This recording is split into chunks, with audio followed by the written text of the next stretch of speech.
जय हिंद।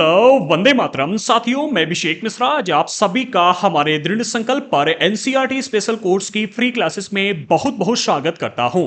आज की इस क्लास में हम डिस्कस करेंगे क्लास 7 की एनसीईआरटी हिस्ट्री का चैप्टर नंबर 5। हमारे आज के इस चैप्टर का नाम है शासक तथा इमारतें। ये चैप्टर मध्यकाल में बनाई गई इमारतें और इन इमारतों को बनवाने वाले शासकों पर आधारित है। एंड आज के इस वीडियो में हम इस चैप्टर का संपूर्ण निचोड़ लेकर के आए हैं, जिसमें चैप्टर में दिए गए सभी महत्वपूर्ण बिंदुओं को एक एक करके बेसिक के साथ में अब हम यहां पर डिस्कस करेंगे। लेकिन आगे बढ़ने से पहले अगर आपने अभी तक हमारे चैनल को सब्सक्राइब नहीं किया तो कर लीजिएगा, साथ ही साथ बेल आइकन को प्रेस करना बिल्कुल मत भूलना, जिससे कि हमारे इस एनसीईआरटी स्पेशल कोर्स की आने वाली सभी क्लासेस का नोटिफिकेशन आपको मिलता रहे। और अगर आपने अभी तक की अभी क्लासेस को ज्वाइन नहीं किया है तो हमने डिस्क्रिप्शन बॉक्स में प्लेलिस्ट प्रोवाइड कर दी है और साथ ही साथ कमेंट बॉक्स में भी पिन कर दी है। आप जाकर के प्लेलिस्ट के माध्यम से अभी तक की आई हुई सभी क्लासेस को ज्वाइन कर सकते हैं। एंड अगर आप हमारे इस एनसीईआरटी स्पेशल कोर्स को कंप्लीट ज्वाइन करना चाहते हैं तो अभी कभी हमारे दृढ़ संकल्प ऐप को डाउनलोड कीजिएगा। ऐप की लिंक हमने डिस्क्रिप्शन बॉक्स में प्रोवाइड कर दी है। इस कोर्स में हम क्लास 6 से लेकर के 12 तक की complete NCERT history, geography, polity and economy, इन 4 सब्जेक्टों की proper classes, notes, test series, एक डाउट ग्रुप भी दिया गया और साथ ही साथ इंपॉर्टेंट क्वेश्चंस पर आधारित क्विज भी प्रोवाइड करने वाले हैं। एक्चुअली ये जो हमारा एनसीईआरटी स्पेशल कोर्स है ये एक पेड कोर्स है और मैं चाहता था कि भाई कोई भी बच्चा जिसके जो पेड कोर्स अफोर्ड नहीं कर सकता उसकी पढ़ाई ना रुके, और इस वजह से मैंने क्या किया है, इस कोर्स की सभी क्लासेस को बिल्कुल फ्री कर दिया है, जो कि हमारी एप्लीकेशन एंड यूट्यूब चैनल दोनों ही जगहों पर अवेलेबल करवाई जा रही हैं। तो अगर आप केवल क्लासेस ज्वाइन करना चाहते हैं तो स्पेशल कोर्स ज्वाइन करने की कोई आवश्यकता नहीं है, इस कोर्स को परचेस करने की आवश्यकता नहीं है। लेकिन अगर आपको इस कोर्स में आने वाली क्लासेस के नोट्स भी चाहिए हैं, टेस्ट सीरीज भी ज्वाइन करनी है, क्विज भी ज्वाइन करनी है एंड डाउट ग्रुप भी ज्वाइन करना है, जिसमें अगर आपके कोई डाउट्स होते हैं तो आप उनको डाल सकते हैं और वहां पर आपको उसका सोल्यूशन भी प्रोवाइड किया जाएगा, तो आपको हमारे ऐप पर जाकर के कोर्स परचेस करना होगा। अगर आपको इस कोर्स के विषय में अधिक जानकारी चाहिए तो डिस्क्रिप्शन बॉक्स में हमने वीडियो दे दिया है, जाकर के वीडियो देख लीजिएगा एंड उसके बाद में फिर आप आकर के इस कोर्स को ज्वाइन कर सकते हैं। अब आते हैं अपने मेन टॉपिक पर, अर्थात आज के इस चैप्टर को अब हम डिस्कस करते हैं। तो चैप्टर का नाम है शासक तथा इमारतें। लेकिन क्या आपको पता है कि ये चैप्टर अब हमारी एनसीईआरटी के न्यू सिलेबस में नहीं है। सन 2022 की जो एनसीईआरटी आई थी, 22 की एनसीईआरटी तक ये चैप्टर आपको एनसीईआरटी के सिलेबस में देखने को मिल रहा था। सन 2023 और सन 2024 की जो एनसीईआरटी आई है इसमें इस चैप्टर को रिमूव कर दिया गया है। ठीक है, रिमूव करने के पीछे उन्होंने जो रीजन दिया है एनसीईआरटी वालों ने वो यही दिया है कि भाई हमें सिलेबस कम करना था, इस वजह से रिमूव किया। लेकिन इसके पीछे के और भी कई सारे रीजंस थे जिसको आज के इस चैप्टर में आगे चल करके हम डिस्कस करेंगे। तो सबसे पहले हम बात करते हैं यहां पर कुतुब मीनार की, कुतुब मीनार की। ठीक है, देखो कुतुब मीनार के विषय में आपने कई बार कई सारी कहानियां सुनी होंगी कि कोई इसे विष्णु स्तंभ के नाम से जानता है, कोई कहता है कि हिंदू शासकों के द्वारा बनवाया गया है, कोई कहता है मुगल शासकों के द्वारा बनवाया गया। आज आइए सबसे पहले हम इसी की यहां पर बात करते हैं, कुतुब मीनार। कुतुब मीनार इसे कहा जाता है। ठीक, तो एनसीईआरटी में जो यहां पर डेटा दिया जा रहा है पहले उसको देखेंगे, फिर जो रियलिटी है हम उसकी बात करेंगे। कुतुब मीनार 5 मंजिला इमारत है। कितने मंजिल की है? 5 मंजिल की। ठीक है, अगर आप चाहें तो इसको गूगल पर सर्च कर लीजिएगा एंड वहां पर इसकी इमेज भी आप ओपन कर लीजिएगा तो अच्छे ढंग से समझ में आ जाएगा, अलग से देख लेना। ठीक है, अच्छा इस इमारत की अगर बात करें तो इस इमारत की पहली मंजिल का निर्माण कुतुबउद्दीन ऐबक ने लगभग सन 1199 में करवाया था तथा शेष मंजिल का निर्माण 1229 के आसपास इल्तुतमिश के द्वारा करवाया गया था। यह एनसीईआरटी का कहना है। ठीक है, सन 2012 की बात है, सन 2012। ठीक है, आप जाकर के गूगल कर सकते हैं। सन 2012 में एक व्यक्ति ने क्या किया, एनसीईआरटी के खिलाफ एक आरटीआई फाइल की एनसीईआरटी के लिए, और आरटीआई में कहा कुल 5 क्वेश्चंस पूछे थे। उनमें से एक क्वेश्चन ये था कि एनसीईआरटी में कुतुब मीनार के से रिलेटेड जो यहाँ पर जानकारी दी जा रही है कि भाई इसका निर्माण कुतुबउद्दीन ऐबक ने और इल्तुतमिश ने करवाया था, इसका कोई ट्रस्टेड सोर्स अवेलेबल है? और ट्रस्टेड तो छोड़ ही दो, कोई भी सोर्स अवेलेबल है? कोई ऐसा अभिलेख मिला हो या कोई ऐसी पुस्तक मिली हो या फिर कोई ऐसी कहानी हो जिससे ये पता चलता हो कि भाई इसका निर्माण कुतुबउद्दीन ऐबक ने और इल्तुतमिश ने करवाया? तो एनसीईआरटी की तरफ से रिप्लाई आया था कि नहीं, ऐसा कोई भी सोर्स अवेलेबल नहीं है। जी हाँ, बिल्कुल। देखो जो ये आपको कुतुब मीनार देखने को मिलती है, इससे रिलेटेड कोई भी एक भी ऐसा अभिलेख हमें देखने को नहीं मिलता है जो ये कहे कि इसका निर्माण कुतुबउद्दीन ऐबक ने करवाया, या फिर कुतुबउद्दीन ऐबक के समय के जो इतिहास लिखे गए इनके दरबारी कवियों के द्वारा, इनके ही खुद के इतिहासकारों के द्वारा जो तारीख और तवारीख लिखे गए हैं, उनमें भी इसका वर्णन कहीं भी देखने को नहीं मिलता है। तो ये जो यहाँ पर जानकारी दी गई है, ये एनसीईआरटी ने अपनी तरफ से रखी है। इसका कोई भी ट्रस्टेड सोर्स अवेलेबल नहीं है। अच्छा, जब ट्रस्टेड सोर्स अवेलेबल नहीं, मुझे इस बात की जानकारी थी, तो मैंने सोचा क्यों ना एक बार हम अपनी तरफ से रिसर्च कर लेते हैं, फिर इसका वीडियो इसके बारे में आपको बताते हैं। तो जो हमने अपनी तरफ से इसके लिए रिसर्च की, तो हमने देखा कि केवल मैं ही नहीं, कई सारे अन्य लोग भी हैं जो इसके लिए रिसर्च कर चुके हैं। ठीक है, उनमें से एक व्यक्ति हैं, ठीक है, अभिषेक नाम के एक व्यक्ति हैं, उनका भी नाम अभिषेक ही है, पूरा नाम याद नहीं। उन्होंने इसके ऊपर पूरी बुक लिखी हुई है। ठीक है, तो बुक में उन्होंने कहा कि अगर हम कुतुब मीनार को देखें, ठीक है, तो कुतुब मीनार में आपको 27 खिड़कियां देखने को मिलती हैं। जिस परिसर में कुतुब मीनार ये बना हुआ है, उसमें अगर आप देखोगे तो मुगलों ने वहां पर 27 मंदिर बने हुए थे। ठीक है, 27 मंदिर बने हुए थे जिनको मुगलों ने नष्ट कर दिया था। और जो कुतुब मीनार है, ये एक विशाल इमारत है। अच्छा, इतनी विशाल इमारत और इतनी सुंदर इमारत जब भी कोई शासक बनवाएगा तो क्या वहां पर अपना नाम नहीं लिखवाएगा? अगर हम कुतुबउद्दीन ऐबक की ही बात करें, ठीक है, तो इन्होंने ही एक जामा मस्जिद का निर्माण करवाया था दिल्ली में। वहां पर इन्होंने अपने बड़े बड़े अक्षरों में नाम लिखवाया था कि कुतुबउद्दीन ऐबक के द्वारा निर्मित। ठीक है, लेकिन जब इसका निर्माण करवाया तो यहां पर इन्होंने अपना नाम क्यों नहीं लिखा? ठीक है, एक तो ये बात हो गई, इससे ये सिद्ध होता है कि भाई इसका निर्माण कुतुबउद्दीन ऐबक ने नहीं करवाया था। दूसरा, मंदिर को अगर आप देखोगे तो यहां पर ये कुछ ऐसे चिन्ह हैं, ये, ठीक है, आप इमेज अलग से ओपन कर लीजिएगा, यहां पर क्लियर नहीं दिखेगा।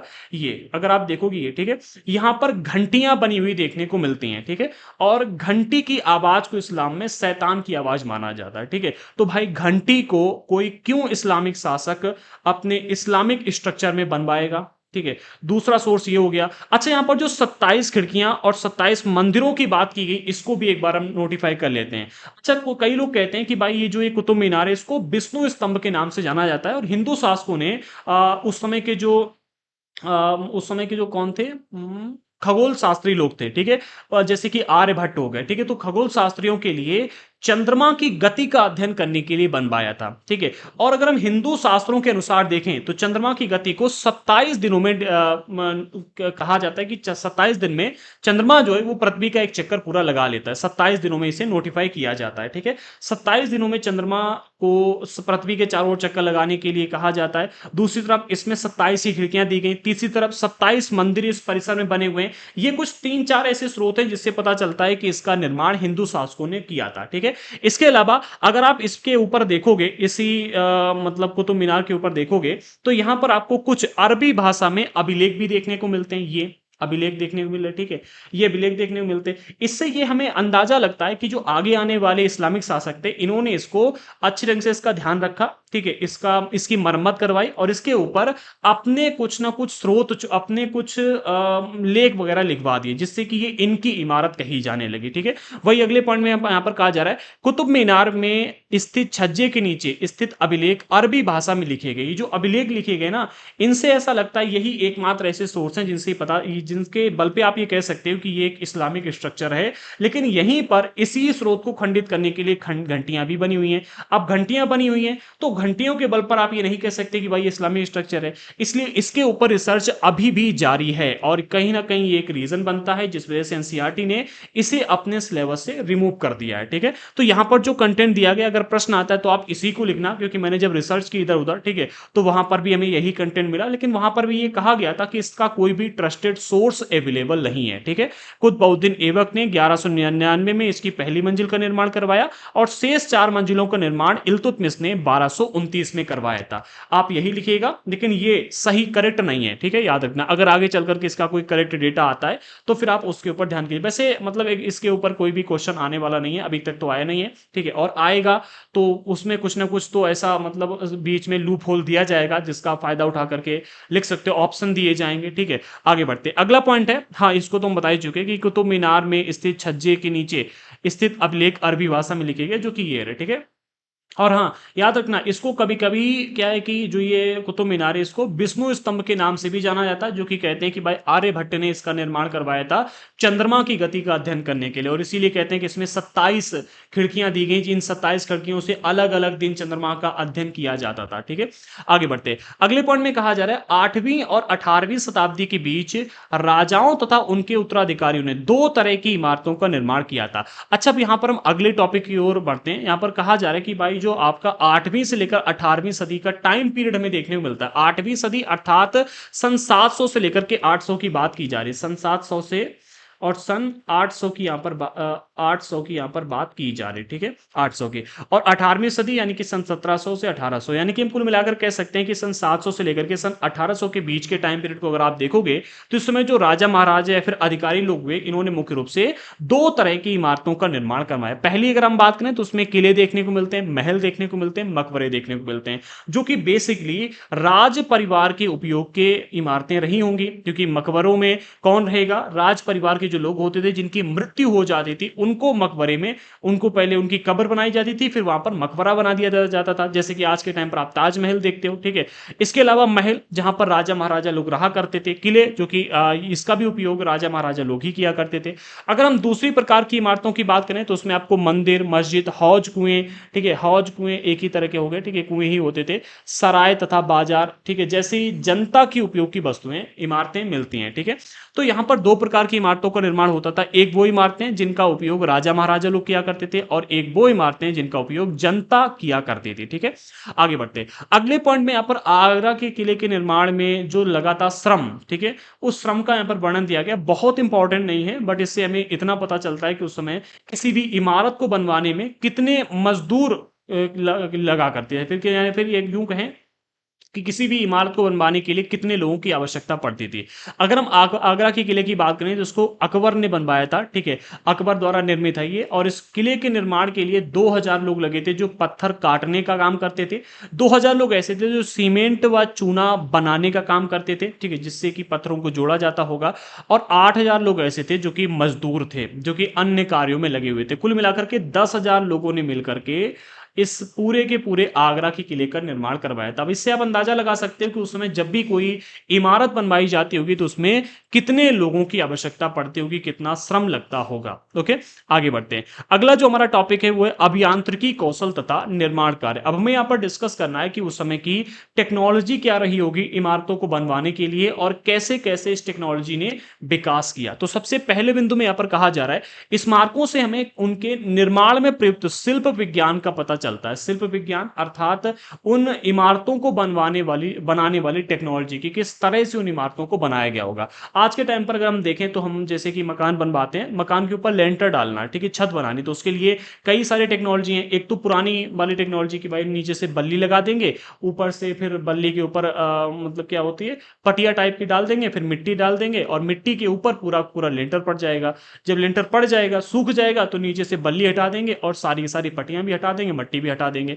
लेकिन एक और टेक्नोलॉजी है जो आधुनिक टेक्नोलॉजी कही जाती है, उसमें क्या किया जाता है कि भाई पहले बल्ली लगाई जाती है, फिर उसके ऊपर लकड़ी की कई सारी चादरें आती हैं, ठीक है, क्या कहते हैं, तो शटरिंग कहते हैं, ठीक है। तो शटरिंग वाली व्यवस्था आज के टाइम पर आती है। दो प्रकार की टेक्नोलॉजी का हम बेसिकली आज के टाइम पर यूज कर रहे हैं। लेकिन पहले कैसे इमारतें बनाई जाती थी, ठीक है, उसकी भी हम यहाँ पर बात कर लेते हैं। देखो, जितनी भी पुरानी स्मारक हैं, स्मारक अर्थात इमारतें या फिर कहें कि बिल्डिंग्स, ठीक है, इन बिल्डिंग्स से हमें उस समय पर इन बिल्डिंग्स को बनाने के विज्ञान की जानकारी मिलती है। जैसे हमने हड़प्पा सभ्यता के विषय में बात की थी, वैसे ही आगे कहा जा रहा है जब हम एक विस्तृत अधिरचना, अधिरचना का अर्थ होता है भूतल से ऊपर किसी भी भवन का भाग, जैसे कि भाई ये जमीन का भाग है, ठीक है, जमीन से ऊपर जितना भी मकान बना होगा, ठीक है, जमीन से ऊपर का भाग, इसे हम अधिरचना कहते हैं। जमीन से नीचे अगर बेसमेंट वगैरह बना हुआ है तो ये अलग हो गया, ठीक है। जमीन से भूतल अर्थात जमीन के ऊपर किसी भी भवन का भाग।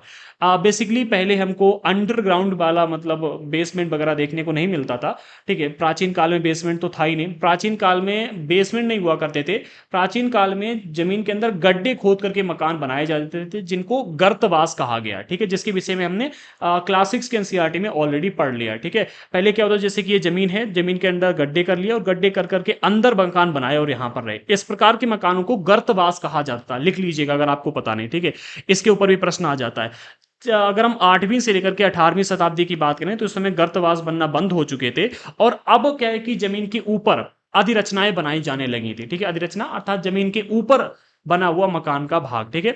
तो कहा जा रहा है जब हम एक विस्तृत अधिरचना वाले विशाल कक्ष का निर्माण करना चाहते हैं, इसके लिए अधिक परिष्कृत कौशल की आवश्यकता होती है, फिर कहेंगे जरूरत होती है। देखो क्या है ना कि अगर आपको एक मकान बनाना है, ठीक है, तो मकान कोई ऐसी चीज तो है नहीं कि जो कि अब आज आपने बना लिया, कल तोड़ के दोबारा बना लिया, परसों तोड़ के दोबारा बना लिया। भाई लोग कम से कम 100-200 सालों के लिए अपना मकान बनाते हैं कि भाई इतने टाइम तक तो कम से कम चले, क्योंकि जीवन में एक बार ही मकान बनाते हैं, ठीक है। तो मकान बनाने के लिए आपको कोई ना कोई टेक्नोलॉजी, कोई ना कोई कौशल की आवश्यकता होगी ही होगी। अच्छा, उस समय के लोग किस टेक्नोलॉजी का इस्तेमाल करते थे, अब ये हम यहां पर डिस्कस करेंगे।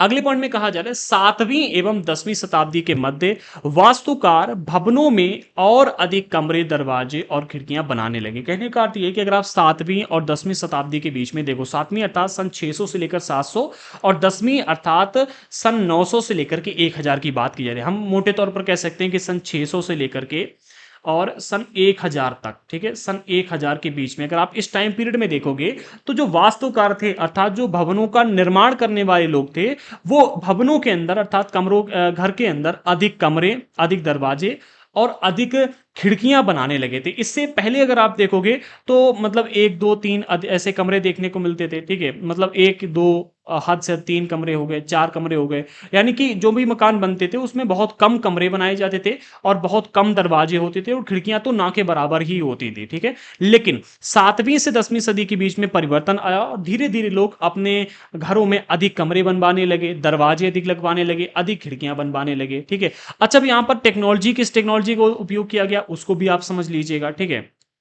तो आगे कहा जा रहा है छत, दरवाजे और खिड़कियां अभी भी 2 ऊर्ध्वाधर खंभों के आर पार एक अनुप्रस्थ सहती रखकर बनाए जाते थे। समझो इस चीज को क्या कहा जा रहा है। कहा जाए 2 शब्द यहां पर देखो, अगर आप हिंदी माध्यम से नहीं हो, ठीक है, या फिर अगर आपको हिंदी की अच्छी खासी जानकारी नहीं है, तो यहां पर 2-3 शब्द ऐसे आए हैं जिनको आप समझ नहीं पाओगे। एक तो ऊर्ध्वाधर खंभे, दूसरा अनुप्रस्थ, तीसरा सहतीर। अब इन तीनों शब्दों का अर्थ ना आपके दिमाग में नहीं आएगा, उड़ जाएगा दिमाग से अगर आपको हिंदी की जानकारी नहीं है। देखो, ऊर्ध्वाधर खंभे अर्थात सीधे खड़े खंभे, 2 खंभे हो गए, ठीक है।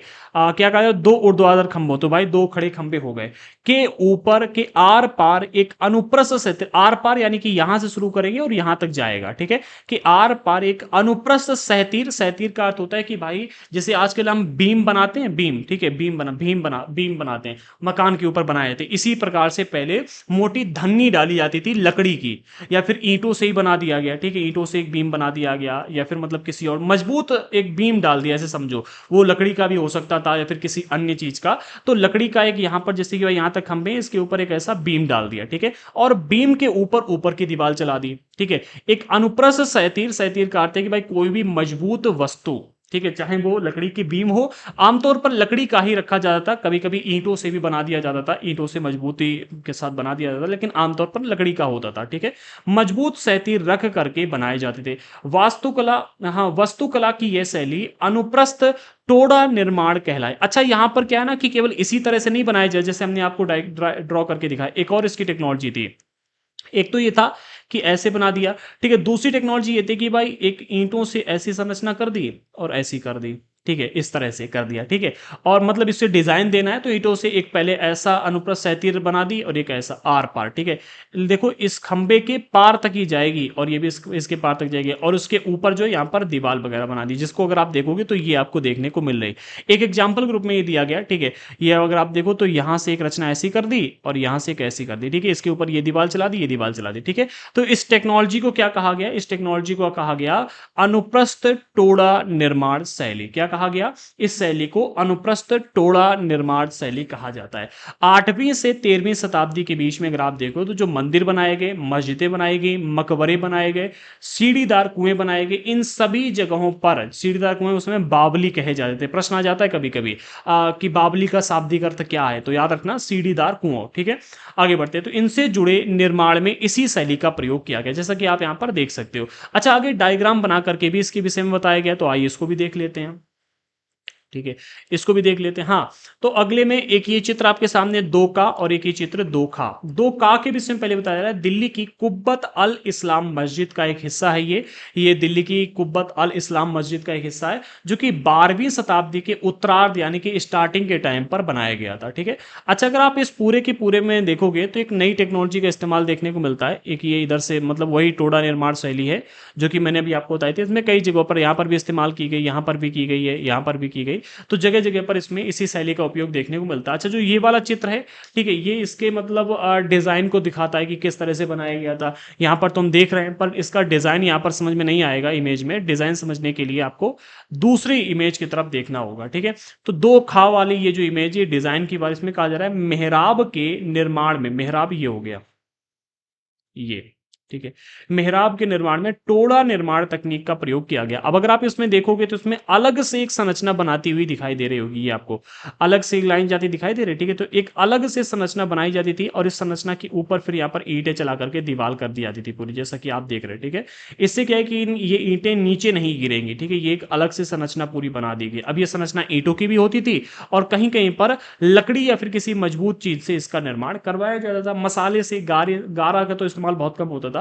ये एक नई टेक्नोलॉजी थी जिसका इस्तेमाल किया गया था। अगला पॉइंट हमारा है 11वीं शताब्दी में के प्रारंभ में मंदिर निर्माण। अच्छा देखो, केवल मस्जिदें और इस प्रकार के हमको कुछ कुतुब मीनार वगैरह ही और बड़े बड़े मतलब इस्लामिक स्ट्रक्चर ही देखने को नहीं मिलते हैं। कई सारे मंदिर भी ऐसे हैं जिनके निर्माण की जो शैली है, उसमें जो जैसे मंदिर निर्माण किए गए, उनकी टेक्नोलॉजी बहुत ज़्यादा एडवांस देखने को मिलती थी। जैसे कि अगर हम यहाँ पर बात करें, सबसे पहला ये आपको एक चित्र देखने को मिल रहा है, मंदिर है ये, ठीक है। ये मंदिर है कंदरिया महादेव का, क्या है, कंदरिया महादेव मंदिर है ये आप इसको एक बार सर्च कर लीजिए गूगल पर। यहाँ पर करेक्ट इमेज, मतलब इमेज एनसीईआरटी में यही दी गई, बट इसको अगर आप और क्लैरिटी के साथ देखना चाहते हो तो एक बार सर्च कर लेना, ठीक है। तीसरे का चित्र संख्या 3 का, जो कि ये है आपके सामने देखने मिले, ठीक है।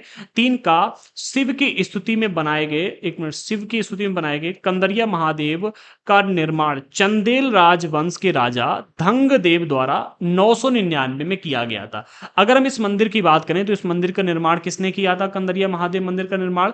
तो निर्माण करवाने वाले शासक थे चंदेल राजवंश के राजा, जिनका नाम था राजा धंग देव। कब करवाया गया था? तो 999 में इसका निर्माण करवाया गया था, ठीक है।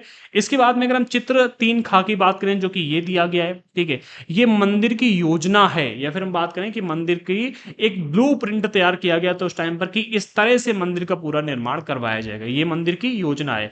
एक अलंकृत द्वार से प्रवेश से इसके प्रवेश भाग और मुख्य सभा भवन महामंडप, यहां नृत्य का आयोजन होता था। हाँ, एक मिनट, हम एक काम करते हैं, मैप को पहले समझ लेते हैं फिर हम बात करते हैं। इसमें अगर हम देखें तो यहां से ये एक प्रवेश द्वार था जो कि अलंकृत रहा होगा, एक अलंकृत प्रवेश द्वार है। इसमें आप देखो किस तरह से सजाया गया प्रवेश द्वार है ये, ठीक है। ये वाला भाग ये है, ठीक है, ये है, ठीक है। तो अलंकृत प्रवेश द्वार जो कि यहां तक आपको देखने को मिल रहा है, ये ठीक है, ये अलंकृत प्रवेश द्वार है। तो वही यहां पर कहा जा रहा है एक अलंकृत प्रवेश द्वार से इसमें प्रवेश, इसके प्रवेश भाग, अलंकृत द्वार से इसके प्रवेश भाग और मुख्य सभा भवन जो है वो ये वाला भाग है, ये मुख्य सभा भवन है, ठीक है। जो कि हम देखें तो यहां तक आपको ये एरिया देखने को मिल रहा है, ये मुख्य सभा भवन है, ठीक है।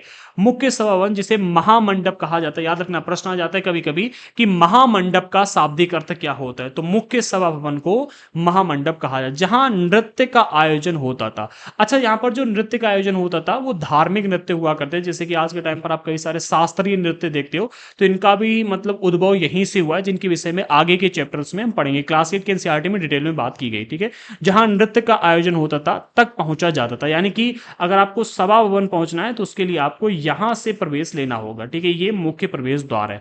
आगे बढ़ते हैं। प्रमुख देवता की मूर्ति मुख्य मंदिर में रखी जाती थी, और जो मुख्य मंदिर है उसे गर्भगृह कहते हैं। ये वाला आपका भाग मुख्य मंदिर, ठीक है, ये वाला भाग आपका जो है ये गर्भगृह है ये, ठीक है। और गर्भगृह में ही प्रमुख देवता की मूर्ति को रखा जाता था, याद रखना, ठीक है। आगे बढ़ते, एक मिनट इरेज कर लें। हाँ, तो जो मुख्य देवता होते थे उनकी मूर्ति को कहाँ रखा जाता था? गर्भगृह में। और आज के टाइम पर भी आप जो मंदिर देखोगे वहां पर जो मूर्ति जिस स्थान पर रखी जाती है उसी स्थान को गर्भगृह कहा जाता है, ठीक है। इसके अलावा ऐसा स्थान जहां पर कार्यक्रमों को आयोजित किया जाता है, जहां पर भजन वगैरह करते हैं आज के टाइम पर लोग जहाँ हैं, उसे महामंडप कहा जाता है, याद रखना, ठीक है। धार्मिक अनुष्ठान इसी जगह संपन्न किए जाते थे, जो आपका ये गर्भगृह वाला इलाका है यहाँ पर, ठीक है, यहीं पर पूजा पाठ होता था, ठीक है। अगर हम देखें तो गर्भगृह, हाँ आगे एक मिनट तथा इसमें केवल राजा, उसका निकटतम परिवार तथा पुरोहित एकत्र होते थे। गर्भगृह वाला जो इलाका है, ठीक है, गर्भगृह में जब भी पूजा पाठ होते थे तो राजा के निकटतम परिवार, जैसे कि उसकी पत्नी हो गई, उसका बेटा हो गया, ठीक है, उसके चाचा पापा भाई भतीजे वो हो गए, ये लोग, और पुरोहित जो पूजा करवाने का काम करते थे, ये लोग एकत्र होते थे और यहाँ पर पूजा पाठ संपन्न किए जाते थे। मतलब अन्य टाइम पर अन्य लोगों के लिए भी हो सकता है खोला गया हो, लेकिन मुख्य रूप से अगर हम पूजा पाठ की बात करें, जब भी कोई धार्मिक अनुष्ठान होता था तो मुख्य जो जजमान होते थे उन्हीं को यहाँ पर जाने की अनुमति होती थी। अच्छा, यहाँ पर एक चीज और समझ लो, मंदिर को विशेष दर्शाने के लिए, ठीक है, विशेष दर्शाने के लिए इसके ऊपर अगर आप देखोगे तो ऊपर तक मतलब एक सिरा बनाया गया, ठीक है, ऊपर तक मतलब यहाँ पर काफी ऊंचाई तक इसको बनाया जाता था। कहां पर? गर्भगृह, जो गर्भगृह होता है ना, गर्भगृह वाला ये वाला इलाका, ठीक है, यहीं पर मंदिर को सबसे ऊंचा किया जाता है क्योंकि ये स्थान सबसे विशेष दर्शाया जाता है। आगे बढ़ते हैं। अगली है चित्र संख्या 4, ठीक है, यहां पर आपको और मतलब देखने को मिलेगा। एक मिनट। अगली में चित्र संख्या 4 जो कि आपको ये देखने को मिल रही है, ठीक है, ये तंजावुर के राजराजेश्वर मंदिर का शिखर है। अच्छा, राजराजेश्वर के विषय में हम पिछली क्लासेस में ऑलरेडी डिस्कस कर चुके हैं, ठीक है, तो अगर आपने पिछली क्लासेस नहीं देखें तो जाकर देख लेना। राजराजेश्वर के विषय में हम ऑलरेडी डिस्कस कर चुके हैं, जिन्होंने तंजावुर मंदिर का निर्माण किया था। उस समय के मंदिरों में सबसे ऊंचा मंदिर था, यानी कि जब इस मंदिर का निर्माण करवाया गया था तब इससे ऊंचा मंदिर आपको कोई भी देखने को नहीं मिला। जैसे कि आज के टाइम पर हम बुर्ज खलीफा को मानते हैं कि भाई सबसे ऊंची इमारत बुर्ज खलीफा है, इसी तरह से उस समय जितने भी मंदिर बनवाए गए थे उन सभी मंदिरों में जो राजराजेश्वर मंदिर था ये सबसे ऊंचा मंदिर था। इसका निर्माण कार्य आसान नहीं था क्योंकि उन दिनों कोई क्रेन नहीं होती थी। अब भाई जब क्रेन नहीं है तो इतने ऊंचे तक पत्थरों को ले जाना और फिर रखना बहुत मुश्किल होता था। शिखर के शीर्ष पर 90 टन का पत्थर ले जाना इतना भारी होता था कि उसे व्यक्ति अपने आप उठाकर नहीं ले जा सकते। अगर आप इसके शिखर पे देखोगे, ठीक है, एक मिनट थोड़ा सा इरेज कर लेते हैं। अगर आप इसके शिखर पे देखोगे तो आपको 90 टन का पत्थर देखने को मिलेगा जो ऊपर रखा हुआ है। भाई आज के टाइम पर 50 किलो उठाने को बोल दो ना तो लोगों के प्राण निकल जाते हैं कि 50 किलो कैसे उठा के चलेंगे, और यहां पर 90 टन का पत्थर, ये आप जो देख रहे हैं, ठीक है, ये 90 टन का पत्थर ऊपर ले जाकर रखा गया।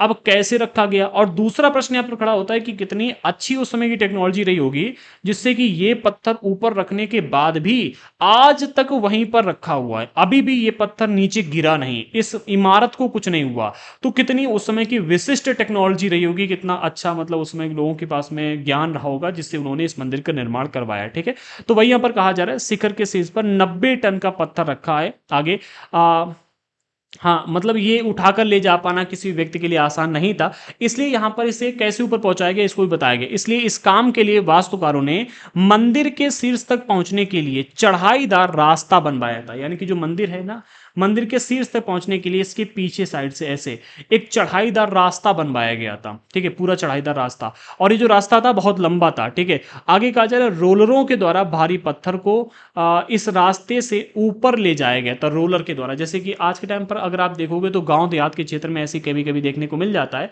क्या होता था कि भाई दो पहिए रोलर, तो आज के टाइम पर आप लोग जानते हो, ठीक है, जैसे हम आज गाड़ी बना लें, ठीक है, ऐसे रोलर के द्वारा उस समय जैसे कि भाई एक आगे पहिया लगा दिया, एक पीछे लगा दिया, ठीक है, और बीच में कुछ रख दिया गया, ठीक है, इसके ऊपर पत्थर रख दिया, ठीक है, तो रोलरों के द्वारा, ठीक है, कई सारे रोलर उस टाइम पर बनाए गए होंगे और रोलरों के द्वारा ही पत्थर को ऊपर ले जाया गया होगा। इस काम के लिए 4 किलोमीटर से ज्यादा लंबा रास्ता बना था, याद रखना, जो ये मंदिर का निर्माण किया गया था और मंदिर के ऊपर पत्थर को पहुंचाया गया, तो इस पत्थर को पहुंचाने के लिए 4 किलोमीटर से भी ज्यादा लंबा पथ तैयार किया गया था। क्योंकि भैया जिससे चढ़ाई बहुत खड़ी ना हो, भाई अगर बहुत नजदीक से बना लेते तो चढ़ाई बहुत खड़ी हो जाती जिससे ऊपर ले जाना मुश्किल होता, तो चढ़ाई बहुत खड़ी ना हो, इसलिए 4 किलोमीटर लंबा रास्ता बनाया गया था और 4 किलोमीटर से इसे ढुनगाते हुए रोलर के ऊपर रख करके लुढ़काते हुए यहां तक लेकर के पहुंचाया। मंदिर बन जाने के बाद इसे गिरा दिया गया, जो रास्ता था रास्ते को गिरा दिया गया, लेकिन उस क्षेत्र के लोगों ने मंदिर निर्माण के अनुभव को काफी लंबे समय तक याद रखा। आज भी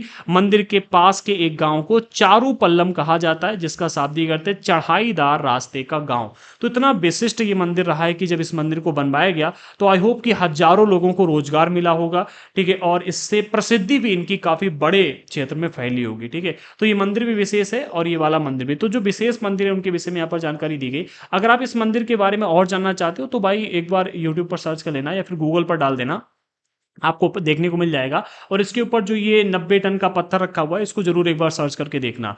आगे बढ़ते हैं। अगला जो हमारा टॉपिक है वो 12वीं शताब्दी में दो प्रौद्योगिकी एवं शैली संबंधी परिवर्तन दिखाई देने को मिले थे, उनके विषय में यहाँ पर दिया जाता है। तो आइए देखते हैं कि कौन कौन से परिवर्तन हमको 12वीं शताब्दी में देखने को मिलते हैं। पहला परिवर्तन जो था वो था दरवाजों और खिड़कियों के ऊपर की अधिरचना का भार अभी भी मेहराबों पर डाल दिया जाता। वास्तुकला की ये चापाकार शैली थी। यहाँ पर क्या था कि भैया जो दरवाजे और खिड़कियां बनाई जा रही थी उनमें अभी भी क्या किया गया था कि वह जो मतलब इसकी अधिरचना हुआ करती थी, यानी कि दीवार वगैरह जो बनाई जाती थी, उसका भार मेहराब पर डाल दिया जाता था। मेहराब के विषय में अभी हम पढ़ चुके हैं, ये वाला भाग मेहराब कहलाता था, ये गोल, ठीक है, मेहराब कहलाता था। अगले पॉइंट, अच्छा, मेहराब के मध्य में डाट अधिरचना के भार को मेहराब की आधारशिला पर डाल, एक मिनट एक मिनट, मेहराब के मध्य में डाट होती थी, जो कि ये रही, मेहराब के मध्य वाले भाग को डाट कहा जाता था, ठीक है। अधिरचना के भार को मेहराब की आधारशिला पर डाल देता था, देती थी। अभी इसको पहले समझते हैं फिर बताते हैं आपको।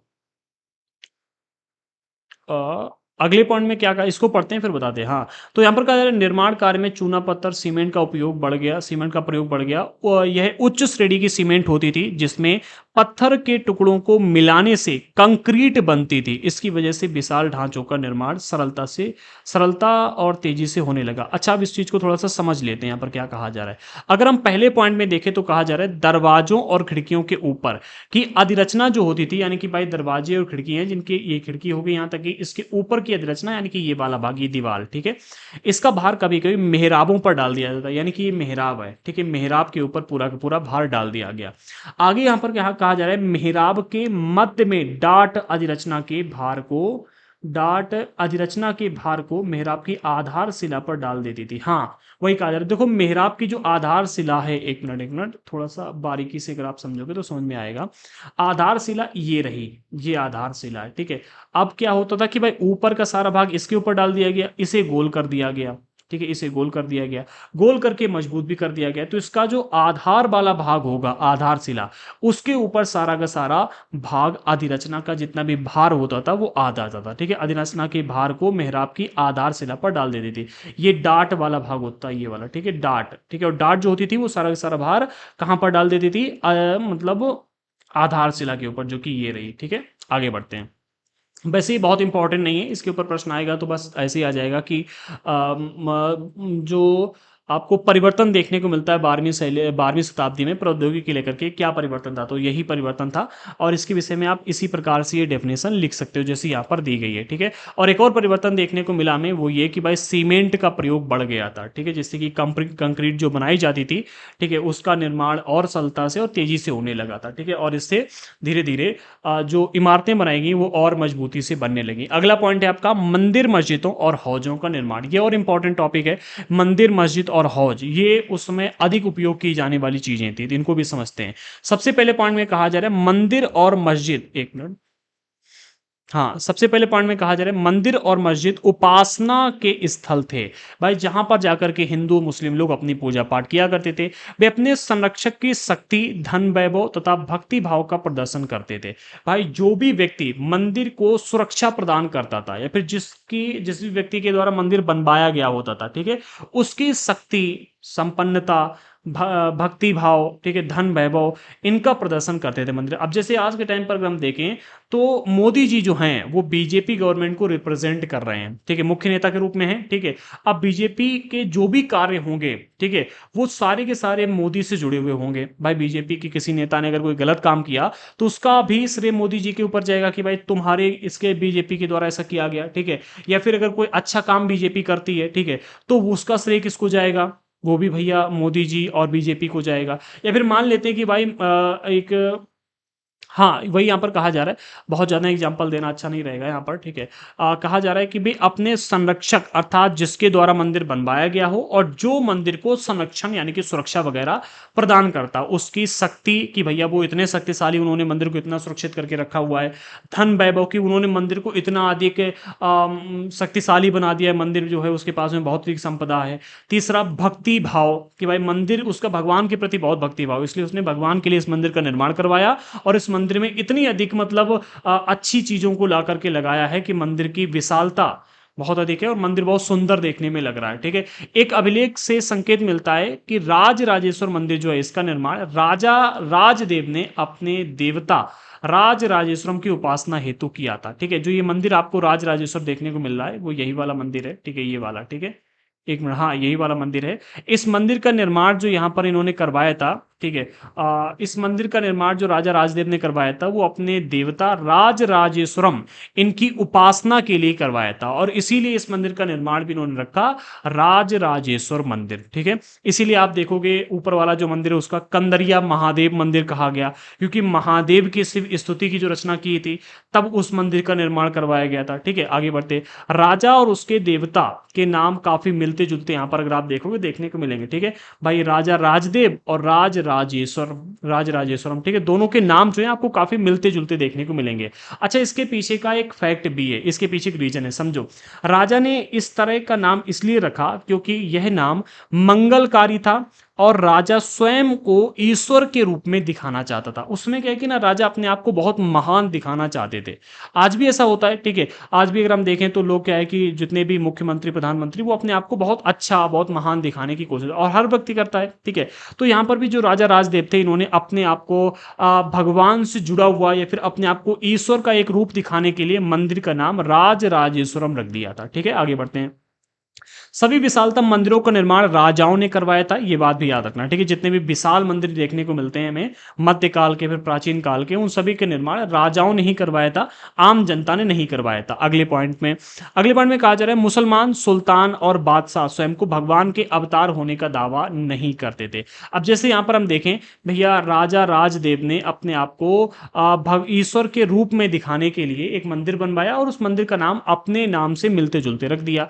ठीक है, और अपने आप को राजा का मतलब अपने आप को ईश्वर के रूप में दिखाया कि भाई जो प्रजा है वो हमारी जनता है। ठीक है, और प्रजा के हम भगवान हैं। ठीक है, और प्रजा के हर दुख को सुनने, उसके दुख को समस्या का समाधान देने का काम उस समय हिंदू शासक किया करते थे। अगर हम मुसलमानों की बात करें तो मुसलमान सुल्तान जितने भी हुए फिर जो बादशाह हुए उन्होंने कभी भी अपने आप को भगवान के अवतार के रूप में नहीं प्रदर्शित किया। ठीक है, कभी भी अवतार होने का दावा नहीं किया। किंतु फारसी दरबारी इतिहासों में सुल्तान का वर्णन अल्लाह की परछाई के रूप में देखने को मिलता है कि भाई ये अल्लाह तो नहीं है, मतलब भगवान का एक रूप तो नहीं है, लेकिन भगवान की परछाई के रूप में यहां पर काम करते हैं। ठीक है, अल्लाह की परछाई के रूप में सुल्तानों का वर्णन देखने को मिलता है। वहीं अगर हम हिंदुओं में देखें तो इनको ईश्वर के रूप में दिखाया गया। दोनों में काफी अंतर देखने को मिलता है।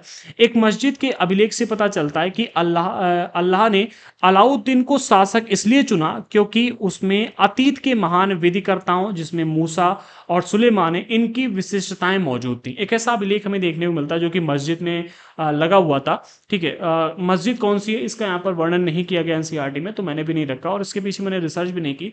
आप चाहना तो सर्च कर लेना। ठीक है, तो यहाँ पर कहा जा रहा है एक मस्जिद का अभिलेख है जिससे हमें ये पता चलता है कि अल्लाह ने अलाउद्दीन को शासक इसलिए बनाया या फिर शासक के रूप में इसलिए चुना क्योंकि जो अलाउद्दीन था उसमें मूसा और सुलेमान की विशिष्टताएं मौजूद थीं। ठीक है भाई, ये मान सकते हो आप भाई, उस समय हो सकता है कि ऐसे हो, क्योंकि जो आपको ये अलाउद्दीन का इतिहास देखने को मिलता है, मानते हैं कि एक क्रूर शासक रहा था लेकिन इसका जो कार्यकाल है वो काफी विशिष्ट हमें देखने को मिलता है। इसने जो काम किए थे, जनता के लिए काम किए थे, वो हमें काफी अच्छे देखने को मिलते हैं। ठीक है, कई सारे काम इसके बुरे भी थे। ठीक है, मैं ऐसा नहीं कहूंगा कि भाई सारे के सारे काम अच्छे ही थे, कई सारे काम खराब थे, लेकिन अन्य शासकों की अपेक्षा इसका कार्यकाल हमें जनता के लिए अच्छा देखने को मिलता है।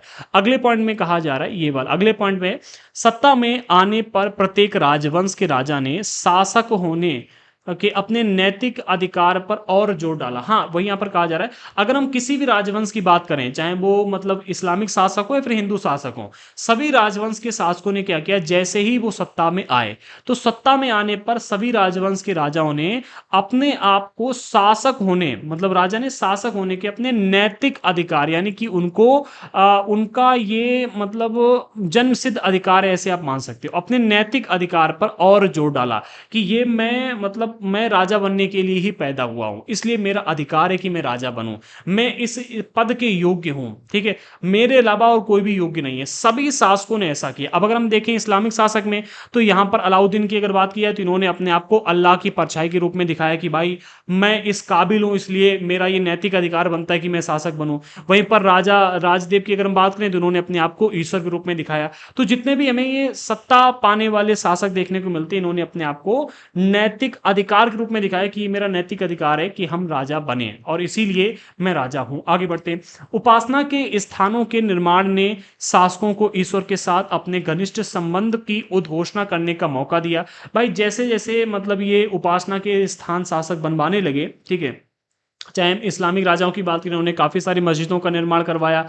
हिंदू राजाओं की बात करें, उन्होंने मंदिरों का निर्माण करवाया। तो जैसे जैसे शासकों ने उपासना के स्थलों का निर्माण करवाया, ठीक है, तो इससे क्या है कि इनको ईश्वर के साथ अपने घनिष्ठ संबंध स्थापित करने का मौका मिला। इन्होंने कहा भाई कि हम इस भगवान के मंदिर को बनवा रहा हूं क्योंकि हमारे इस भगवान के प्रति काफ़ी अच्छी श्रद्धा है और हमारे इनके साथ में घनिष्ठ संबंध हैं, ठीक है। यानी कि अपने और भगवान के बीच घनिष्ठ संबंध की घोषणा करने का इनको एक अवसर मिल गया मंदिर का निर्माण करते ही, ठीक है।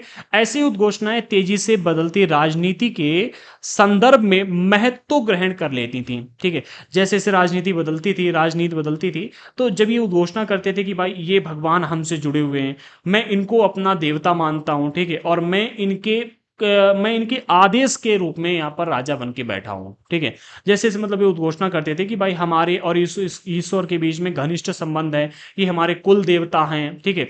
जैसे अगर आप देखोगे बाहुबली मूवी में माहेशमती के वहां पर मतलब कुल देवी के रूप में माना गया है, ठीक है, और उनको अपना देवता के रूप देवी के रूप में मानते हैं, ठीक है। इसी तरह से जो अलग अलग राजा हुआ करते थे वो क्या करते थे, किसी भी एक ईश्वर का मंदिर बनवाते थे, ठीक है, और उनके साथ अपने घनिष्ठ संबंध होने की घोषणा कर देते थे कि भाई ये हमारे प्रमुख देवता हैं और इनके साथ हमारे अच्छे संबंध हैं। और ऐसी जो ये घोषणाएं करते थे, जब ये राजनीति में परिवर्तन आते, तेजी से बदलती राजनीति के संदर्भ में ये बहुत ही महत्वपूर्ण घोषणाएं हो जाती थी। शासकों ने विद्वानों तथा धार्मिक व्यक्ति हो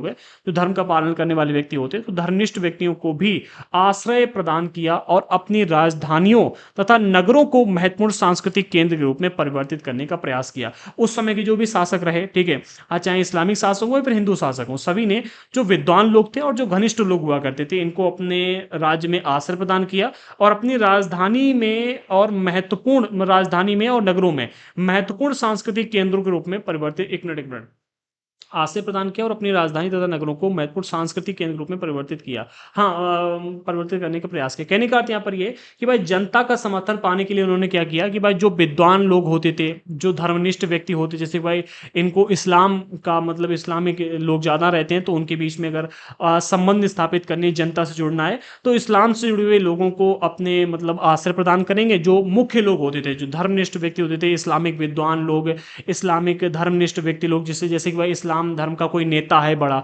कोई सूफी है, तो उसको बसाएंगे, ठीक है, उसको बसाएंगे। इसके अलावा जहां पर वो रहेगा उस इलाके को एक सांस्कृतिक केंद्र के रूप में परिवर्तित करने का प्रयास करेंगे कि भाई इस पूरे इलाके के लोग जो हैं इस व्यक्ति से जुड़े और ये व्यक्ति हमसे जुड़ के चले। इससे क्या है कि भैया हमारे और जनता के बीच में संबंध अच्छे स्थापित होकर चलेंगे, ठीक है। अब भैया अगर आज के टाइम पर हम देखें तो कई सारे यूट्यूबर्स ऐसे हैं जिनके काफी बड़ी मात्रा में फैन फॉलोइंग है, ठीक है।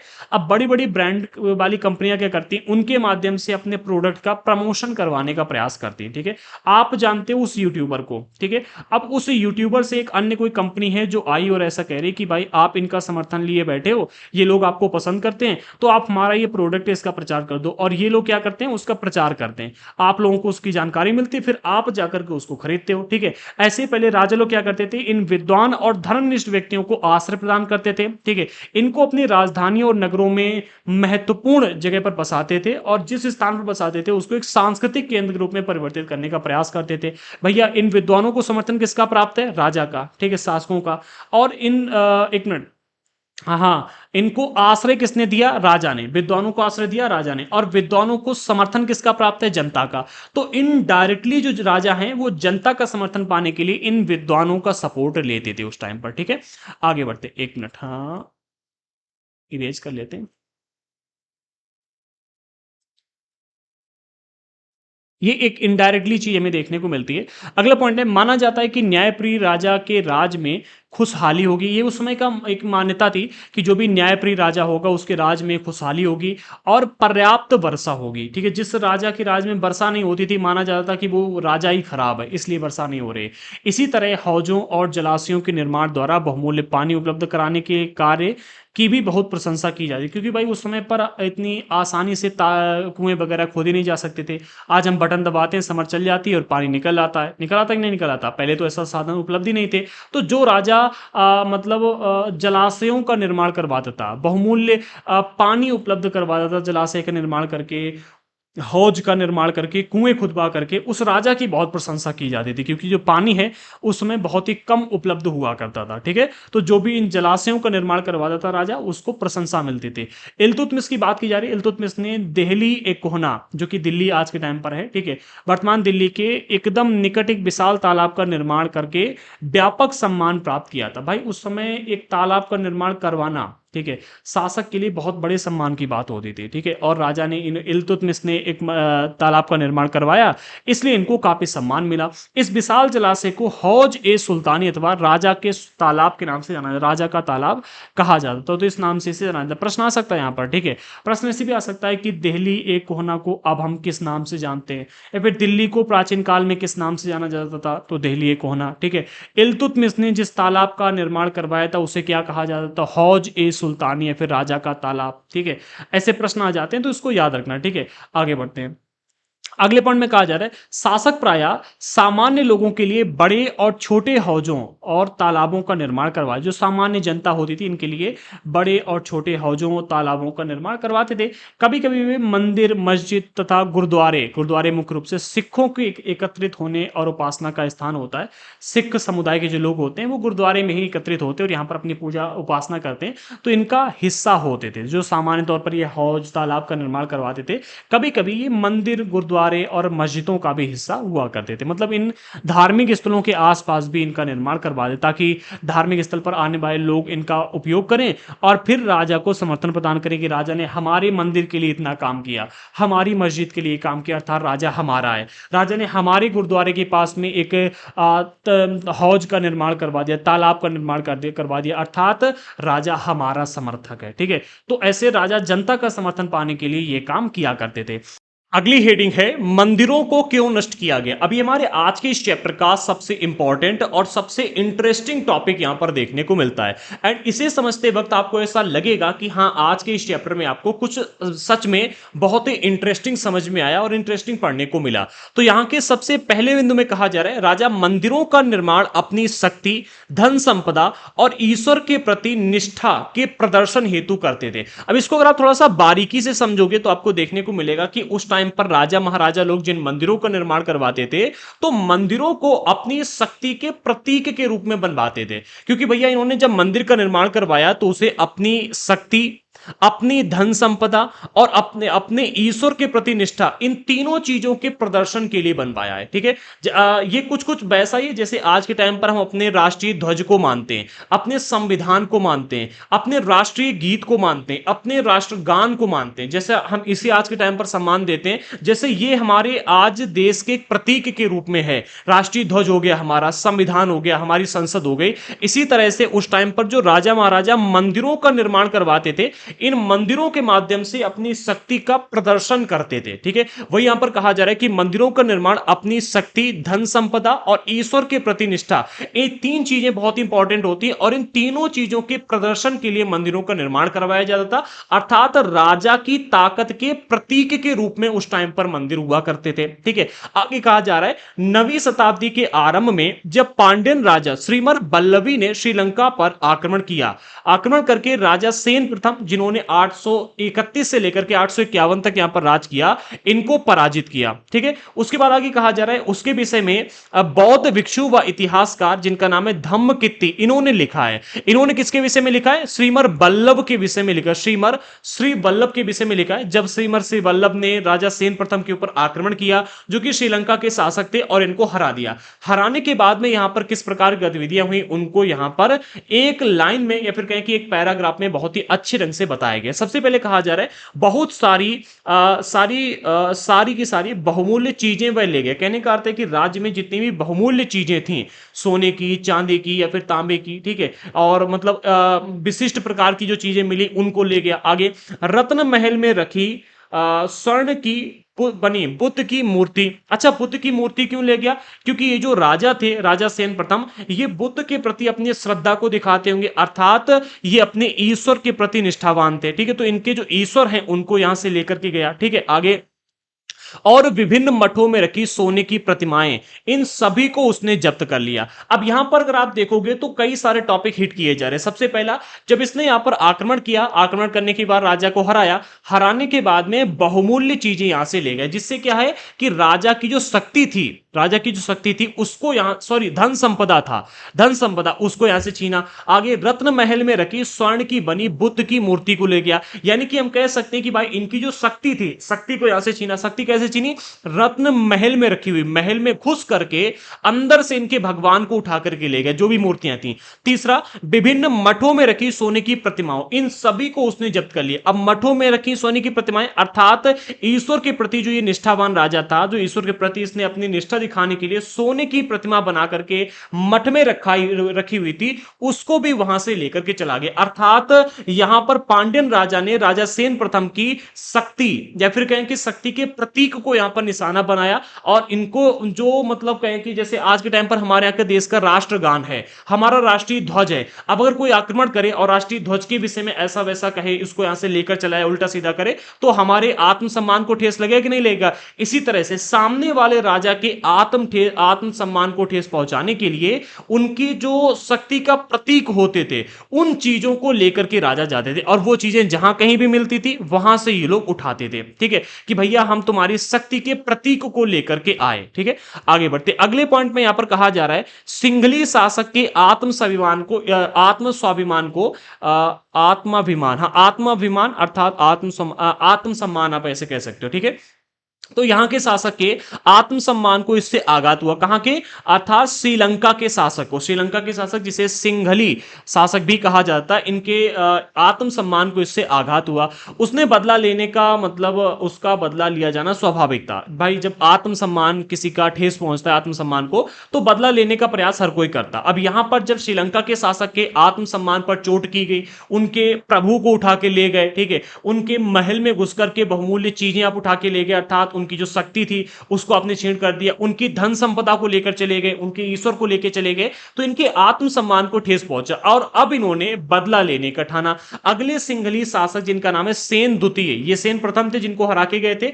फिर जब सेन द्वितीय का राज आता है तो उसने अपने सेनापति को आदेश दिया कि पांड्यों की राजधानी मदुरै पर आक्रमण करे, और आक्रमण करने के बाद में वहां से भी इन चीजों को लेकर के आए, ठीक है, इन्होंने आक्रमण करने का आदेश दे दिया। अच्छा, बौद्ध इतिहासकारों ने लिखा है कि इस अभियान में बुद्ध की स्वर्ण की जो मूर्ति थी इसको ढूंढ निकालने और वापस लाने हेतु महत्वपूर्ण प्रयास किए गए थे। आगे क्या हुआ क्या नहीं हुआ एनसीईआरटी में नहीं दिया गया। अभी बस इतना यहां पर समझो, हमारा जो मेन टॉपिक है वो ये है कि आखिरकार मंदिरों को नष्ट क्यों किया गया। तो मंदिरों को इसलिए नष्ट किया जाता था क्योंकि मंदिर जो हुआ करते थे किसी भी राजा के शक्ति के प्रतीक के रूप में होते थे, शक्ति के प्रतीक, सम्मान के प्रतीक के रूप में। अब अगर आप राजा को हरा रहे हो, इट मींस कि आप उसके सम्मान को हरा रहे हो, और जब तक आप मंदिर को नष्ट नहीं करोगे तब तक राजा का सम्मान पूर्णतया नष्ट नहीं होता था। इसलिए इन मंदिरों को विशेष रूप से टारगेट किया जाता था। एक तो रीजन ये हो गया, और दूसरा, राजा महाराजा जितना भी पैसा अपने पास लूट मार करके लाते थे, जितना भी कमाते थे, वो सारे के सारे धन संपदा को मंदिर में लगा करके रखते थे, ठीक है, मंदिर में रखते थे।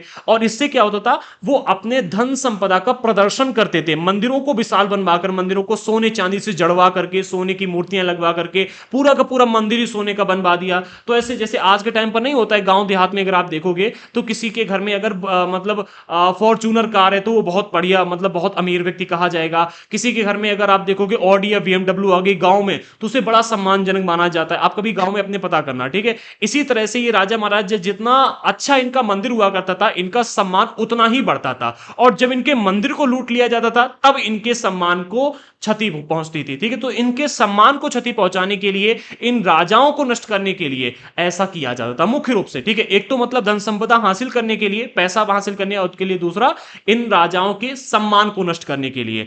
अगले पॉइंट में कहा जा रहा है इसी तरह 11वीं शताब्दी के आरंभ में जब चोल राजा राजेंद्र प्रथम ने अपनी राजधानी में, एक मिनट, हाँ ये पढ़ लिया, अपनी राजधानी में शिव मंदिर का निर्माण करवाया था, तो उसने पराजित शासकों से जब्त की गई उत्कृष्ट प्रतिमा,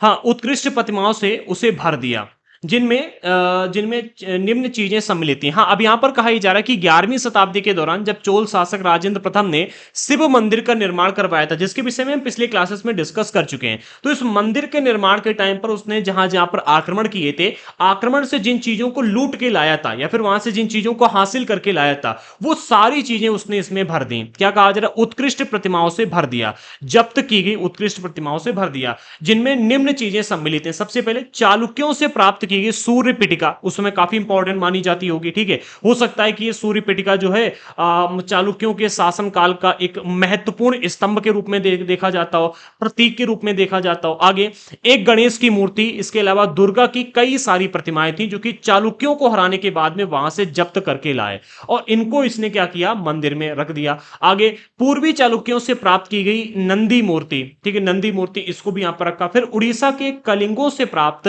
भैरव, जिसको शिव का एक रूप माना जाता है, और भैरवी, इनकी प्रतिमा को भी यहां पर स्थापित किया। और बंगाल के पालों से प्राप्त की गई काली की मूर्ति, काली माता की मूर्ति, इनको भी यहां पर लगाया गया। तो इससे पता चलता है कि किस तरह से इन्होंने मतलब आसपास के इलाकों से जो आसपास के राजा थे, ऐसा यहां पर क्या होता था, जैसे कि भाई यहाँ के राजा के अपने आसपास, जैसे कि भाई चालुक्य हो गए, उड़ीसा हो गया, इसके अलावा पूर्वी चालुक्य हो गए, बंगाल हो गए, इन सभी के जो प्रमुख देवी देवता थे, इनकी मूर्तियों को लेकर के आए। इससे क्या है कि इन सभी के धन सम्मान को क्षति पहुंची, और फिर इस शासक ने, राजेंद्र प्रथम ने क्या किया? अपने मंदिर में इन सभी की देवी देवताओं को लगा दिया। ठीक है, तो क्या कहा जा रहा है कि भाई उनके घर का जो सम्मान है, उनकी घर की जो ताकत है, वो इनके घर में आज के टाइम पर दिखाई दे। इससे क्या है ना कि जो चोल राजा थे राजेंद्र प्रथम, इन्होंने अपनी शक्ति के प्रदर्शन के रूप में कि भाई उनके राजा के यहां से हम मूर्ति जब्त करके लाए, वो भी हमारे यहां पर है, उनके राजा के यहां की मूर्ति भी हमारे यहां पर है, और उनकी मूर्ति भी यहां पर है, हमारे यहां पर, यानी कि हमारी जो शक्ति है इन सबसे अधिक है, ये इन मूर्ति को हमारे यहां से छुड़ा के नहीं ले जा पा रहे हैं। ठीक है, एक प्रकार से अपनी शक्ति का प्रदर्शन करने के लिए भी शासक ऐसा करते थे। अगले पॉइंट में गजनी का सुल्तान, जिसका नाम है महमूद, ये राजेंद्र प्रथम का समकालीन था। राजेंद्र प्रथम जिसके भी हम यहां पर बात कर रहे हैं, ये इनका समकालीन था। ठीक है, उस समय सुल्तान महमूद जो था, ये कोई महत्वपूर्ण शासक नहीं माना जाता था, मतलब बहुत ही मामूली से शासक के रूप में इसकी गिनती थी। लेकिन इसने क्या किया था? भारत के ऊपर कई बार आक्रमण किया, और इन आक्रमणों में मंदिरों को नष्ट करके खास तौर से सोमनाथ का मंदिर, इसके ऊपर आक्रमण किया, और आक्रमण करने के बाद में इसने एक महान इस्लामिक योद्धा के रूप में श्रेय प्राप्त करने का प्रयास किया। पहले इसे महान इस्लामिक योद्धा भी नहीं माना जाता था। ठीक है, बहुत ही मामूली शासक था, लेकिन इसने क्या किया? कई सारे मंदिरों के ऊपर आक्रमण किया। ठीक है, और उनसे धन संपदा हासिल की। हासिल करने के बाद में इसने सोमनाथ के मंदिर के ऊपर अटैक किया। जब सोमनाथ के मंदिर के ऊपर अटैक किया, तो यहां से इसको कई सारे एक तो धन संपदा भी हासिल हुई, और दूसरा एक महान इस्लामिक योद्धा के रूप में श्रेय प्राप्त करने का भी प्रयास किया। क्योंकि भाई यहां पर अभी तक क्या था, अगर आप देखोगे तो जितने भी शासक थे, वो एक से दूसरे शासक के सम्मान को क्षति पहुंचाने के लिए ऐसा करते थे। भाई भाई यहां पर एक खेल के रूप में देखा जाता था, भाई हिंदू शासक यहां पर भी है, हिंदू शासक यहां पर भी है, तो इसने इस शासक के ऊपर आक्रमण किया, इसके सम्मान को लेकर के अपने यहां पर आगे उनका अपमान नहीं करते थे। ठीक है, याद रखना, इनकी मूर्ति का अपमान कभी नहीं किया, इनके भगवान का अपमान कभी नहीं किया जाता था। फिर यह शासक दोबारा इसके ऊपर आक्रमण करता था, जैसा कि अभी हमने यहां पर देखा श्रीलंका वाले में। ठीक है, और यहां से इन चीजों को छुड़ा करके ले जाने का प्रयास करते थे, एक प्रकार से खेल चलता था। लेकिन जब यहां पर महमूद की एंट्री होती है, ठीक है, गजनी का सुल्तान महमूद की, तो इसने क्या किया? इसने मंदिरों को नष्ट इसलिए किया जिससे कि इसे एक महान इस्लामिक योद्धा के रूप में श्रेय प्राप्त हो। ठीक है, आगे कहा जा रहा है मध्ययुगीन राजनीतिक संस्कृति में ज्यादातर शासक अपने राजनीतिक बल व सैनिक सफलता का प्रदर्शन पराजित शासकों के उपासना स्थलों पर आक्रमण करके और उन्हें लूट कर करते थे। वही चीज जो मैंने अभी आपको बताई। ठीक है, कहा जा रहा है कि मध्य युग के टाइम पर अगर आप देखोगे तो राजनीतिक या फिर सांस्कृतिक में राजनीतिक या फिर सांस्कृतिक तौर पर ज्यादातर जो शासक थे, वो अपने राजनीतिक बल और सैनिक सफलता का प्रदर्शन जो करते थे कि हमारे पास में इतनी अधिक राजनीतिक ताकत है, हमारे पास में इतनी अधिक सैनिक ताकत है, अपनी सैनिक ताकत, अपनी सफलता, इन सभी का प्रदर्शन करने के लिए पराजित शासकों के उपासना स्थल जो होते थे, जहां पर वो अपने भगवान की जाकर पूजा करते थे, उन स्थलों पर आक्रमण करके उन्हें लूट करके अपना प्रदर्शन किया करते थे कि भाई आप जिसको पूजते हो हमने उसको लूटा, ठीक है, आपने जिनकी सुरक्षा करने का वादा किया, ठीक है, हमने उनको लूटा, हमने आपको तो हराया ही हराया बल्कि आपके जो भगवान थे उनको भी लूट के दिखाया। इस तरह से अपनी शक्ति का प्रदर्शन करने के लिए ये शासक किया करते थे। अच्छा, यहां पर धीरे धीरे फिर क्या हुआ, अगर आप देखोगे तो जब यहां पर महमूद की एंट्री होती है तो इसने मंदिरों को नष्ट इसलिए किया ताकि इसको एक महान इस्लामिक योद्धा के रूप में जाना जाए, और फिर धीरे धीरे ट्रेंड जो था वो बदलने लगा, यहां पर धीरे धीरे बदलने लगा। फिर अन्य इस्लामिक योद्धा जो हमारे भारत देश में आए, अगर आप उनको देखोगे तो उन्होंने एक तो लूटने का काम किया, दूसरा अपनी शक्ति प्रदर्शन करने के लिए किया, और तीसरा एक महान इस्लामिक योद्धा के रूप में भी श्रेय। इनका तीन प्रमुख रीजन आपको देखने को मिलते हैं। अगला है बाग, मकबरे तथा किले। अब हमें यहां पर डिस्कस करना है जो हमारे यहाँ पर इस्लामिक शासक हुए हैं, इन्होंने जो हमारे यहाँ पर स्ट्रक्चर बनाए हुए हैं, जैसे कि अगर हम बाग की बात करें तो चार बाग की बात की जा रही है, चार बाग एक विशिष्ट परंपरा थी। इसके अलावा जो मकबरे बनाए गए और जो किले बनाए गए, इनको बनाते टाइम किस प्रकार की वास्तुकलात्मक शैली का उपयोग किया गया एंड कैसे इनकी परंपरा शुरू हुई, इसको हमें यहाँ पर समझना है। ये एक इंपॉर्टेंट टॉपिक है, ठीक है, इसको भी समझ लीजिएगा। वैसे मतलब इसके ऊपर बहुत ज्यादा प्रश्न नहीं आते, लेकिन इससे पहले वाला जो टॉपिक था इस पर बहुत प्रश्न आते हैं, मोस्ट इंपॉर्टेंट की लिस्ट में इसको रख लेना, ठीक है। आगे बढ़ते हैं। तो इसमें सबसे पहले बिंदु में कहा जा रहा है मुगलों के अधीन वास्तुकला और अधिक जटिल हो गई। कहने का अर्थ यहां पर यह है कि जब मुगलों का हमारे यहां पर शासन आया, ठीक है, तो जैसे जैसे इन्होंने हमारे भारत देश को कब्जे में लेते गए, भारत देश के विभिन्न इलाकों में अपना विस्तार करते गए, तो इन्होंने जो वास्तुकला थी, ठीक है, इसको और अधिक विकसित करना शुरू कर दिया, ठीक है। इनके टाइम पीरियड में वास्तुकला और अधिक जटिल होती गई, धीरे धीरे इसका विस्तार होता गया। बाबर, हुमायूं, अकबर, जहांगीर, विशेष रूप से शाहजहां की अगर हम बात करें तो इन्होंने साहित्य और कला और इसके अलावा वास्तुकला, इन तीनों क्षेत्रों में व्यक्तिगत रुचि लेते थे ये सभी शासक, ठीक है। बाबर की बात करें तो इनका बहुत लंबा टाइम पीरियड हमें देखने को नहीं मिलता है, लेकिन फिर भी इनके जो हमको आत्मकथाएं देखने को मिलती हैं, इनके जो इतिहास देखने को मिलते हैं, उसमें इन्होंने काफी अधिक मतलब इन चीजों का वर्णन किया हुआ है। अब आइए इसके विषय में थोड़ा सा डिस्कस करते हैं। एक मिनट इरेज कर लेते हैं। अच्छा, आपको टॉपिक समझ में आ रहे हैं, एक बार कमेंट करके बता दीजिएगा। एंड और क्या आप एक्सपेक्ट कर रहे हैं हमसे हो, ठीक है, क्या और बेटर आपके लिए लाया जाए, किस चीज में अगर आपको कहीं कोई कमी महसूस हो रही है तो वो भी कमेंट बॉक्स में बता देना। हाँ, आगे कहा जा रहा है अपनी आत्मकथा में बाबर ने औपचारिक बागों की योजना और उनके बनाने में उनके बनाने में अपनी रुचि का वर्णन किया। अब यहां पर अगर आप देखो तो बाबर का जो टाइम पीरियड है हमारे देश में, जो शासन काल है वो बहुत ही कम देखने को मिलता है, लेकिन बाबर की आत्मकथा में जरूर देखने को मिलती है। और बाबर की आत्मकथा में बागों की योजना के विषय में बताया गया, औपचारिक बागों की योजना, ठीक है, कि हमें इस प्रकार के बागों को बनाना चाहिए। इसके अलावा उनके बनाने में अपनी रुचि का वर्णन भी आप बाबर ने किया। बाबर की आत्मकथा यानी कि बाबर ने खुद लिखी थी इसको, ठीक है। तो इन्होंने एक तो इसमें बागों को कैसे बनाया जाना चाहिए, बाग कैसे लगाने चाहिए, इसके विषय में बताया, ठीक है, कि भाई हमें इस तरह से बागों को विकसित करना चाहिए। और दूसरा उसमें इनकी रुचि थी, इसको भी बताया, ठीक है। आगे कहा जा रहा है अक्सर ये बाग दीवार से घिरे होते थे और कृत्रिम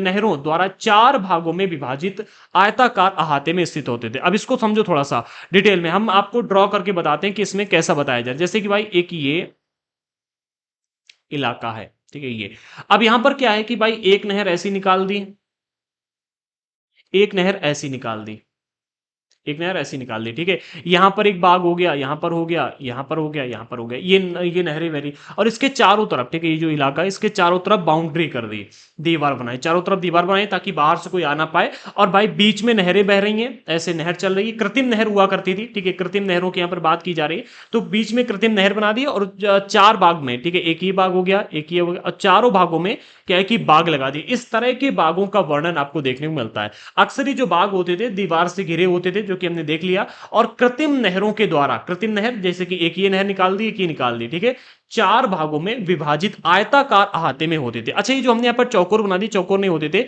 आयताकार होते थे, याद रखना, ठीक है, रेक्टेंगल टाइप में आयताकार बनाए जाते थे। आगे बढ़ते हैं, एक मिनट। अगले बिंदु में कहा जा रहा है चार समान हिस्सों में बांटे होने के कारण ये चार बाग कहलाए। किस इसको इनको चार बाग क्यों कहा गया? क्योंकि इनको आयताकार चार भागों में, चार समान भागों में डिवाइड कर दिया जाता था। आगे चार बाग बनाने की परंपरा अकबर के समय से शुरू हुई। ठीक है, जब अकबर का टाइम पीरियड आपको देखने को मिलता है, क्योंकि जो अगर हम बाबर की बात करें तो बाबर का तो शासन काल ही बहुत कम था, तो बाबर ने इन चीजों में फोकस नहीं कर पाए। इनकी आत्मकथा में इसका वर्णन देखने को मिलता है। लेकिन जब अकबर का शासन काल आता है तो अकबर ने चार बागों को बनाने की परंपरा की शुरुआत कर दी। कुछ सर्वाधिक सुंदर चार बाग हमें कश्मीर, आगरा, दिल्ली में जहांगीर और शाहजहां ने बनवाए थे। जहांगीर और शाहजहां इन्होंने कश्मीर हो गया, आगरा हो गया, दिल्ली हो गया, यहां पर कुछ सर्वाधिक जो सुंदर चार बाग देखने को मिलते हैं इन्होंने यहां पर बनवाए थे। अब आगे बढ़ते हैं। अच्छा, अगले पॉइंट में ना इससे भी इंटरेस्टिंग टॉपिक दिया गया है, समझिएगा। अगले पॉइंट में कहा जा रहा है अकबर के आरंभिक शासनकाल की अगर हम बात करें तो इस आरंभिक शासनकाल में कई तरह के महत्वपूर्ण वास्तुकलात्मक नवाचार हुए, यानी कि वास्तुकला के क्षेत्र में काफी विकास में देखने को मिलता है। नई नई चीजों का आगमन हुआ किसके टाइम पीरियड में? अकबर के टाइम पीरियड में। और यहां पर अगर आप देखोगे चार बाग की, जो चार बाग बनाने की जो परंपरा है वो भी अकबर के समय में ही शुरू हुई। फिर आगे चल करके जो शाहजहां हुए, जहांगीर हुए, इन्होंने इसको और बड़े पैमाने पर चार बागों को बनवाया। ठीक है, लेकिन शुरुआत किसने की? अकबर ने की थी, याद रखना। और अकबर के टाइम पीरियड में अगर आप देखोगे तो कई तरह के महत्वपूर्ण वास्तुकलात्मक चीजें भी हमारे देश में आती हुई आपको देखने को मिलती है। अच्छा, आगे कहा जा रहा है इनकी प्रेरणा अकबर के वास्तुशिल्पियों ने उनके मध्य एशियाई पूर्वज जिनका नाम है तैमूर के मकबरे से ली। कहने का अर्थ यहां पर यह कि जो नई नई वास्तुकलात्मक चीजें आपको अकबर के टाइम पीरियड में अलग अलग क्षेत्रों में देखने को मिली, जिन्होंने इमारत बनवाई, उनमें नई नई चीजों को इंट्रोड्यूस किया। ठीक है, कि भाई नई कला हम लेकर के आ रहे हैं, नई डिजाइन लेकर के आ रहे हैं। जो ये नई डिजाइनें लेकर के आई गई, नई वास्तुकला लेकर के आई गई, इन चीजों को कहां से लेकर के आए? मध्य एशियाई पूर्वज तैमूर के मकबरों से। वहां पर जिस तरह के मकबरे बनाए गए थे उसी शैली का प्रयोग करके इन्होंने यहां पर भी कुछ इमारतें बनवाने का प्रयास किया, इमारतें बनवाई, जिनमें हुमायूं के अगर मकबरे की बात करें, हुमायूं अर्थात अकबर के पिता। ठीक है, तो हुमायूं के मकबरे की बात करें तो हुमायूं के मकबरे में सबसे पहली बार देखने को हमें मिलता है, जिसमें केंद्रीय गुम्बद जो है ये बहुत ऊंचा गुम्बद बना हुआ था। ठीक है, ये आपको तैमूर के मकबरे से मिलता जुलता देखने को मिलेगा। ये जो शैली आपको यहां पर देखने को मिलेगी, वास्तुकलात्मक शैली, ठीक है, ये तैमूर के मकबरे से मिलती जुलती आपको देखने को मिल रही है। ठीक है, हुमायूं के मकबरे में सबसे पहली बार देखने वाला केंद्रीय गुंबद। इससे पहले यहां पर जितने भी मकबरे बनाए जाते थे उसमें इस तरह का केंद्रीय गुंबद नहीं बनाया जाता, जो कि बहुत ऊंचा बनाया जाता। केंद्रीय गुंबद अर्थात ऐसा ऊंचा बना दिया। ठीक है, ये दीवार है, ठीक है, ये ऐसा केंद्रीय यानी कि केंद्र में ऊंचा गुंबद बना दिया, जैसे कि आप देखते हैं ना मंदिर टाइप, मंदिर अगर आप देखो तो काफी ऊंचे उठे होते हैं। ठीक है, ये गोल गोल बना दिया गुंबद टाइप का। ठीक है, जैसे आप देखते हो, देखा होगा, आप इमेज सर्च कर लीजिएगा गूगल पे। आगे कहा जा रहा है ऊंचा मेहराबदार प्रवेश द्वार। मेहराबदार प्रवेश द्वार अर्थात डिजाइनदार आप कह सकते हो, मेहराब बना करके। ठीक है, अभी मैं पिछले देख चुका हूं, फिर मैं आपको दिखाई दे रहा हूं। ये आप देख सकते हो, ये मेहराब है, ये जो आपको डिजाइन देखने में, ये मेहराब है। ठीक है, तो ऐसे डिजाइनदार मेहराबदार क्या है कि प्रवेश द्वार बनाए गए, जो कि ऊंचे ऊंचे आपको देखने को मिलते हैं। इन्हीं के टाइम पीरियड में सबसे पहले बनाए गए। ठीक है, तो दो चीजें हमने यहां पर देख ली कि हुमायूं के मकबरे में अकबर ने दो चीजों को तैमूर की मकबरों से लेकर के आए और उनको यहां पर इंट्रोड्यूस किया। एक आपका केंद्रीय गुम्बद और दूसरा मेहराबदार प्रवेश द्वार। प्रवेश द्वार को यहां पर पिस्तक भी कहा जाता था, याद रखना, उस टाइम पर पिस्तक के नाम से भी इसे जाना जाता था। आगे कहा जा रहा है मुगल वास्तुकला के महत्वपूर्ण रूप ये धीरे धीरे बनते चले गए, बन गए। अर्थात सबसे पहले शुरुआत यहां पर की गई, फिर आगे और जो चीजों को निर्माण किया गया उनमें भी इसी वास्तुकला का उपयोग किया गया। आगे यह मकबरा एक विशाल औपचारिक चार बाग के मध्य में स्थित है, यानी कि जो ये मकबरा बनाया गया ये एक चार बाग के बीच में बनाया गया। ठीक है, काफी बड़ा चार बाग बनाया गया और चार बाग के बीच में इस इस हुमायूं के मकबरे को बनाया गया था। आगे इसका निर्माण 8 स्वर्गों अथवा हस्तविहिस्त की परंपरा से हुआ था। अच्छा, 8 स्वर्ग की जो ये परंपरा, इसे हस्तविहित के नाम से भी जाना जाता है। प्रश्न बन जाता है कभी कभी कि मतलब एक मिनट, हाँ, हुमायूं के मकबरे को किस परंपरा से बनाया गया था? तो 8 स्वर्गों या फिर हस्तविहित परंपरा से इसका निर्माण किया गया था। ठीक है, आगे बढ़ते हैं। अच्छा, हस्तविहित परंपरा है क्या? हस्तविहित और 8 स्वर्ग ये एक ही है। ठीक है, एक ही, अथवा लगाया अर्थात ये दोनों शब्द एक ही है।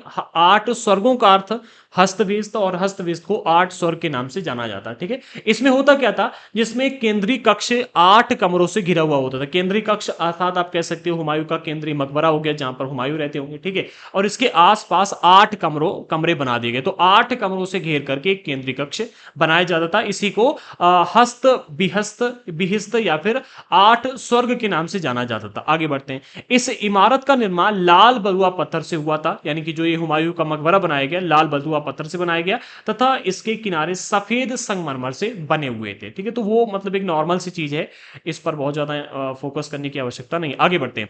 अगला जो हमें बिंदु मिलता है इसमें, वो और भी ज्यादा इंटरेस्टिंग है, इसको भी समझो। तो यहां पर शासनकाल, शाहजहां के शासनकाल में जो इमारतें बनाई गई उनकी बात की जा रही है। सबसे पहले कहा जा रहा है शाहजहां के शासनकाल में अनवरत निर्माण कार्य चलते रहे, विशेष रूप से आगरा और दिल्ली में। आगरा और दिल्ली में अगर आप देखोगे तो शाहजहां ने कई सारे निर्माण कार्य किए। ठीक है, इसमें कहा जा रहा है व्यक्तिगत और सार्वजनिक सभा हेतु समारोह कक्ष इन्होंने बनवाए। इन समारोह कक्षों को दो नाम दिए गए, एक तो दीवाने आम जो कि आम जनता के लिए था, और एक था दीवाने खास जो कि क्या है कि व्यक्तिगत सभा के लिए बनवाया गया था। दो कक्ष बनवाए गए थे, सार्वजनिक जो समारोह कक्ष थे इनको दो होते थे, इसमें हर जगह बनवाए थे इन्होंने।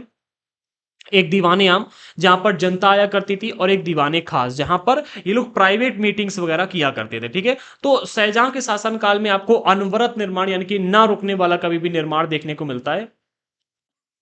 और इस निर्माण में अगर हम देखें, इस निर्माण में देखें तो इन्होंने कई सारी इमारतों को बनाया था, जिसमें विशेष रूप से समारोह कक्ष आपको देखने को मिलते हैं। इसमें एक आपको दीवाने आम मिलता है और एक दीवाने खास। ठीक है, अच्छा अगर आप इसको देखना चाहते हो ना, तो आपने कभी अगर बिग मैजिक पर एक सीरियल आता था अकबर बीरबल, आता था ना अकबर बीरबल। ठीक है, उसमें सलीम भी था, अनारकली भी थी, ठीक है, अकबर भी थे, बीरबल भी होता है। तो उस सीरियल को देखना, वहां पर इस मतलब दीवाने खास और दीवाने आम के विषय में मतलब इमेजेस इसकी दी गई, दिखाया गया कि किस तरह का होता था। ठीक है, आगे बढ़ते हैं। इसके निर्माण की योजना शाहजहां ने बड़ी सावधानी पूर्वक बनाई थी। जो दीवाने आम और दीवाने खास बनाए गए थे, इनको कैसे बनाना है इसकी जो योजना थी, ठीक है, इसे शाहजहां ने बड़ी सावधानी पूर्वक बनाया था। ठीक है, एक विशाल आंगन में स्थित ये दरबार चिहिल सुतुन अथवा 40 खंभों के सभा भवन कहलाते थे। या इसको क्या कहा जाता था, या तो चेहिल सुतुन कहा जाता था, या फिर 40 खंभों के सभा भवन के नाम से भी इसको जाना जाता है। इसमें होता क्या था, शाहजहां के सभा भवन विशेष रूप से मस्जिद से मिलते जुलते बनाए गए थे। अभी इसका भी अर्थ जानेंगे। ठीक है, क्या होता था इसका अर्थ पहले जान लो। चेहिल सुतुन या फिर 40 खंभे, अर्थात ये जो पूरा का पूरा सभा भवन होता था उसमें 40 खंभे हुआ करते होंगे, इसीलिए इसे ऐसे नाम दिया गया। अच्छा, आगे इसके बारे में और डिटेल में बात की गई, थोड़ा सा हम देख लेते हैं। कहा जा रहा है शाहजहां के सभा भवन विशेष रूप से मस्जिद से मिलते जुलते होते थे। अच्छा, क्या मिलता जुलता होता था, तो उसका आंसर यहां पर दिया जा रहा है कि उसका सिंहासन जिस मंच पर रखा जाता है, जैसे कि अगर आप ये देखोगे तो सिंहासन रखा हुआ है, ये दिल्ली में दीवाने आम में सिंहासन का छज्जा है। ये अगर आप देखोगे तो दीवाने आम में सिंहासन का छज्जा आपको देखने को मिलता है। इसका निर्माण 1648 में पूरा किया गया था, और यहीं पर राजा बैठ करके निर्णय लेता था। अच्छा, इसमें होता क्या था, हाँ, कहा जा रहा है उसका सिंहासन जिस मंच पर रखा जाता उसे किबला किबला कहते हैं, नमाज के दौरान मुसलमानों के सामने की दिशा। ठीक है, और अगर हम भारत में देखें तो मुख्य रूप से पश्चिम की दिशा को किबला के नाम से जाना जाता है। ठीक है, जैसे कि भाई ये एक मस्जिद है, ठीक है, ये एक मस्जिद है, और मान लेते हैं कि भैया ये पश्चिम वाला एरिया है, ये पूर्व वाला एरिया है, ये आपको उत्तर वाला है, ये दक्षिण वाला एरिया। ठीक है, तो जितने भी नमाजी लोग बैठेंगे, जो भी मुस्लिम लोग बैठेंगे नमाज पढ़ेंगे, वो उनका सभी का जो मुख होगा वो इधर तरफ होगा। ठीक है, इधर तरफ मुख होगा। ठीक है, तो इसी दिशा को किबला कहा जाएगा।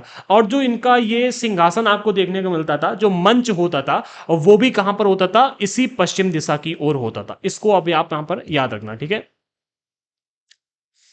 एक मिनट थोड़ा सा इरेज कर लेते हैं, थोड़ा सा अच्छा लगता है, सुंदर लगता है। ठीक है, हाँ, तो वही यहां पर कहा, उसका सिंहासन जिस मंच पर रखा जाता था उसे प्राय किबला कहा जाता था। किबला अर्थात नमाज के दौरान मुसलमानों के सामने की दिशा, क्योंकि उस समय दरबार चलता था, क्योंकि जिस समय दरबार चलता था उस समय प्रत्येक व्यक्ति उस ओर मुंह करके खड़ा होता था, मुंह करके बैठता था। ठीक है, आगे कहा जा रहा है इस वास्तुकलात्मक अभिलक्षणों का इस ओर इशारा था कि राजा पृथ्वी पर ईश्वर का प्रतिनिधि है। अब कहने का अर्थ यहां पर यह कि भाई ये जो मतलब दीवाने आम बनाया गया था, इसका निर्माण कुछ इस तरह से किया गया था कि जब राजा बैठे और न्याय करे तो राजा को ईश्वर के प्रतिनिधि के रूप में देखा जाए, और इसीलिए किबला की तरफ इन्होंने सिंहासन को रखा कि भैया नमाज जब आप पढ़ते हो तब भी इधर की ओर मुंह करते हो, अर्थात ये ईश्वर की दिशा है। ठीक है, मतलब ये किबला की दिशा है जहां जिस तरफ आप मतलब मुंह करके नमाज पढ़ते हो। ठीक है, और जब आप राजा से किसी चीज की उम्मीद करते हो कि राजा न्याय करेगा। अच्छा, यहां पर होता क्या था, दीवान आम में, दीवानी आम में मुख्य रूप से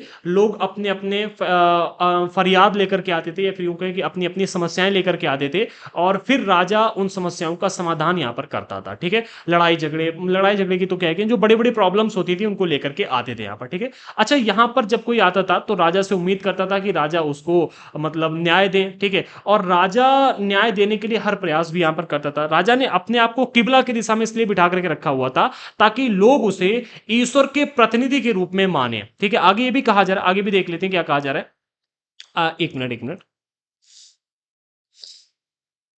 यहां पर एक तरह से आप ये भी कह सकते हो कि राजा ने जनता से संबंध स्थापित करने के लिए, अच्छे संबंध स्थापित करने के लिए ऐसा किया होगा। अगले पॉइंट में कहा जा रहा है, शाहजहां ने दिल्ली के लाल किले में अपने नवनिर्मित दरबार में न्याय और शाही दरबार के अंतः संबंध पर बहुत बल दिया। अच्छा, इस शब्द से आप समझ जाओगे यहां पर क्या कहा जा रहा है। जो शाहजहां थे, शाहजहां ने जब दिल्ली में लाल किला बनवाया तो वहां पर एक दरबार भी बनवाया जो कि नया दरबार था। ठीक है, इस दरबार में न्याय और शाही दरबार, इन दोनों के अंतः संबंध, अर्थात न्याय और शाही दरबार दोनों के बीच में संबंध बहुत गहरा है। अर्थात अगर आप शाही दरबार में आते हो तो यहां पर आपको न्याय मिलेगा, और आपको न्याय चाहिए है तो आप शाही दरबार में आइएगा। ठीक है, इन दोनों के बीच में संबंध स्थापित करने का इन्होंने बहुत प्रयास किया था। ठीक है, और अगर आप देखोगे तो यहीं पर आपको दीवाने आम देखने को मिलेगा, और इसी चीज को मतलब काफी अच्छे ढंग से प्रदर्शित करने के लिए उन्होंने जो गद्दी अपनी रखी थी, जो सिंहासन रखा था, वो कहां पर, ईश्वर की दिशा की ओर रखा, और अपने आप को ईश्वर के प्रतिनिधि के रूप में बिठाया कि भैया हम ईश्वर के प्रतिनिधि हैं और आपके साथ में न्याय करेंगे। ठीक है, अर्थात ताकि जनता का राजा के ऊपर भरोसा हो, इसलिए इन्होंने यहां पर ऐसा किया था। ठीक है, इसलिए इन्होंने कि भाई शाही दरबार न्याय के प्रतीक के रूप में जाना जाए और जनता जो है उसका राजा के ऊपर भरोसा बना रहे, इसलिए इन्होंने यहां पर इस तरह से ये दीवाने आम को बनवाया था। आगे बढ़ते हैं। अगला पॉइंट मिलता है, बादशाह के सिंहासन के पीछे पितरादूरा। पितरादूरा किसे कहते हैं इसको पहले समझ लीजिएगा, फिर हम आगे बढ़ते हैं।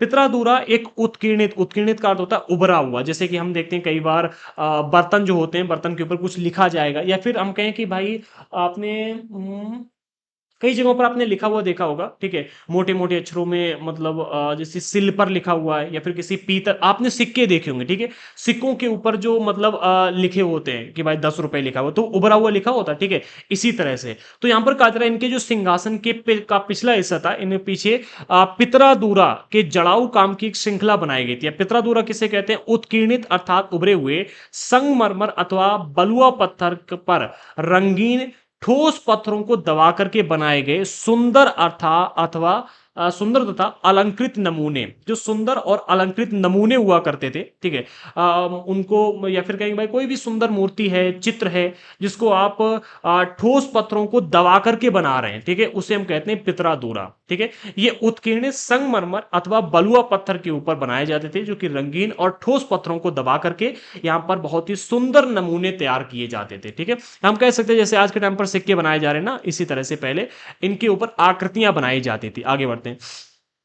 हाँ, तो सिंहासन के पीछे पितरादूरा के जड़ाऊ काम की एक श्रृंखला बनाई गई थी। ठीक है, पितरादूरा के जड़ाऊ काम, यानी कि यहाँ पर एक आप कह सकते हो कि बहुत डिजाइन बनाई गई थी, आप ऐसे समझ लो। ठीक है, डिजाइन बनाई गई थी जिसमें पौराणिक यूनानी देवता जिनका नाम है आर्फियस, इनको वीणा बजाते हुए चित्रित किया गया था। ठीक है, अच्छा, अगर हम इस आर्फियस देवता की बात करें जिसको यहाँ पर वीणा बजाते हुए चित्रित किया गया था, ऐसा माना जाता है कि आर्फियस का जो संगीत है ये आक्रामक जानवरों को भी शांत कर सकता है, और वे शांति पूर्वक एक दूसरे के साथ रहने लगते हैं। अर्थात जो सिंहासन बनाया गया था, इस सिंहासन को एक शांति के प्रतीक के रूप में दिखाने के लिए यहां पर आर्फियस की बीड़ा बजाते हुए चित्र भी बनाया गया था। और ये कैसे बनाया गया था, पितरादूरा के जड़ाऊ काम से इसको बनाया गया था। ठीक है, पितरादूरा के जड़ाऊ काम की एक श्रृंखला के रूप में इसे बनाया गया था। ठीक है, किसकी चित्र को बनाया गया था, एक यूनानी देवता है जिनका नाम है आर्फियस। और इन देवता की खासियत क्या है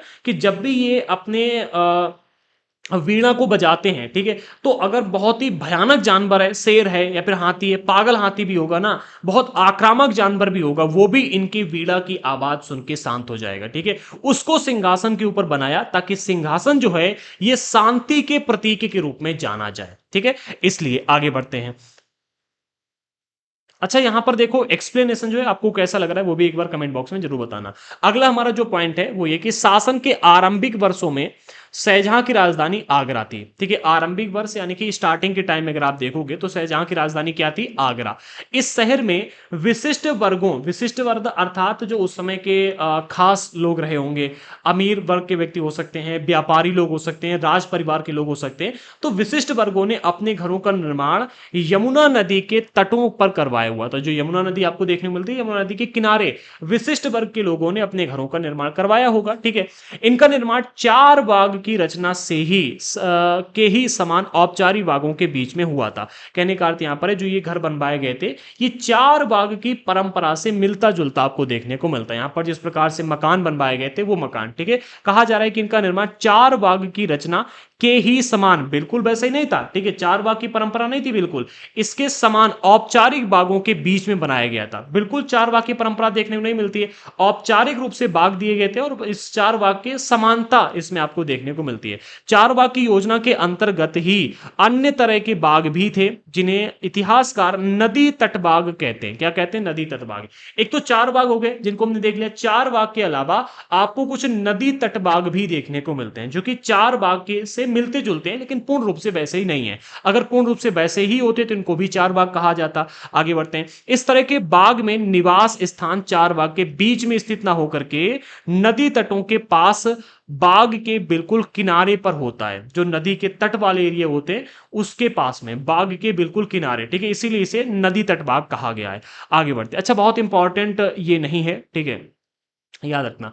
हाँ, बट इंपॉर्टेंट है, बट बहुत ज्यादा इंपॉर्टेंट है, बस इसको समझ लो। ठीक है, ताकि आगे अगर ये टॉपिक आए तो आपको मतलब समझ में रहे कि हाँ भाई, आगरा में इस तरह से नगरों को बसाया गया था। एक बार फिर से समझ लो, आगरा जो है शाहजहां के आरंभिक वर्षों में, हमेशा ही राजधानी बन के नहीं रही थी, शाहजहां के आरंभिक वर्षों में आगरा इनकी राजधानी थी। और आगरा के यमुना नदी के किनारे, ठीक है, यमुना नदी के आसपास किनारे, यहां पर विशिष्ट वर्गों ने अपने घर बना करके रखे हुए थे। जो घर बनाए गए थे ये चार बाग की रचना के समान थे। ठीक है, समान औपचारिक बागों के बीच में बनाए गए तो औपचारिक रूप से बाग बाग बना लिए। ठीक है, पूर्ण रूप से वैसा ही मिलता जुलता आपको देखने, जैसे आप देखते हैं ना कि भाई डुप्लीकेट, हाँ, तो चार बाग की कोई यहाँ पर डुप्लीकेट कॉपी है, जिसे यहाँ पर तटी नदी तट बाग कहा गया। ठीक है, तो नदी तट बाग जो कि चार बाग की डुप्लीकेट होगी, जैसे आप देखते हो आईफोन बना तो उसका डुप्लीकेट मतलब कोई ना कोई मार्केट में आता ही रहता है। ठीक है, अभी मतलब क्या ही कहें इसको लेकर के। ठीक है, तो वैसे ही डुप्लीकेट यहाँ पर चार बाग ही एक तरह का, जिसे आप नदी तट बाग कहते हो, तो इस नदी तट बाग की परंपरा विकसित हुई। आगे बढ़ते हैं। अगले पॉइंट में कहा जा रहा है, शाहजहां ने अपने शासन के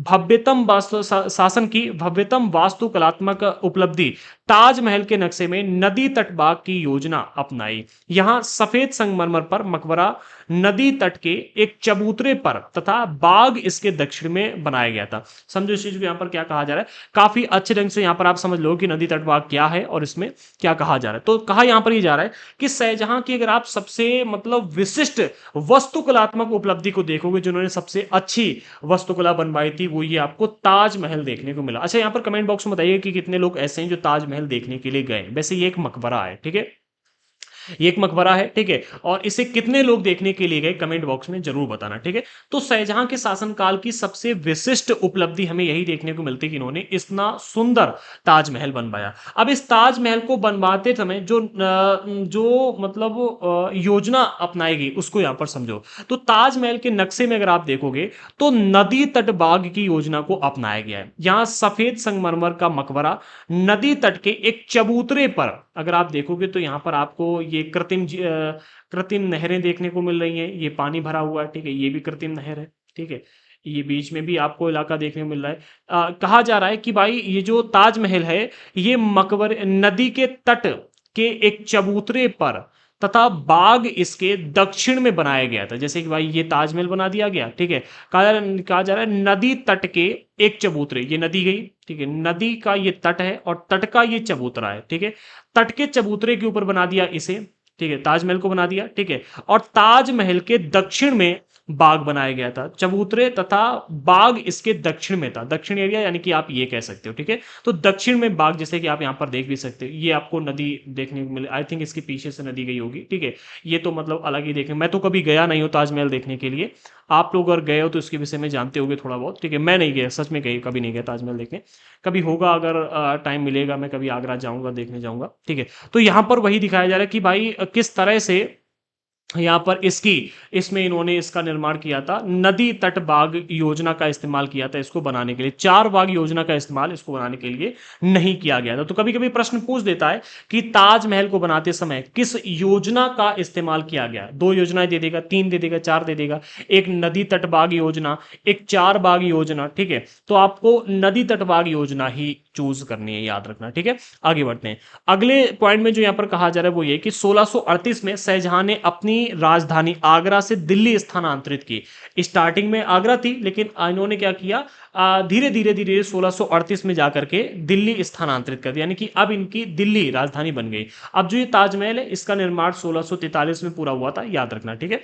आगे बढ़ते, स्थानांतरित की और यमुना किनारे अपनी नई राजधानी शाहजहानाबाद का निर्माण करवाया। शाहजहानाबाद के विषय में ऑलरेडी पहले डिस्कस कर चुके हैं, थोड़ी बहुत जानकारी, ठीक है। याद रखना, शाहजहानाबाद का जो निर्माण करवाया गया था वो किसके द्वारा करवाया गया, इन्हीं के द्वारा, ठीक है, शाहजहां के द्वारा करवाया गया था। शाहजहां ने यहां लाल बलुआ पत्थर से एक मजबूत किले का निर्माण करवाया, जो लाल किले के नाम से जाना जाता है, ठीक है। तो लाल किले का निर्माण किसने करवाया, शाहजहां, याद रखना।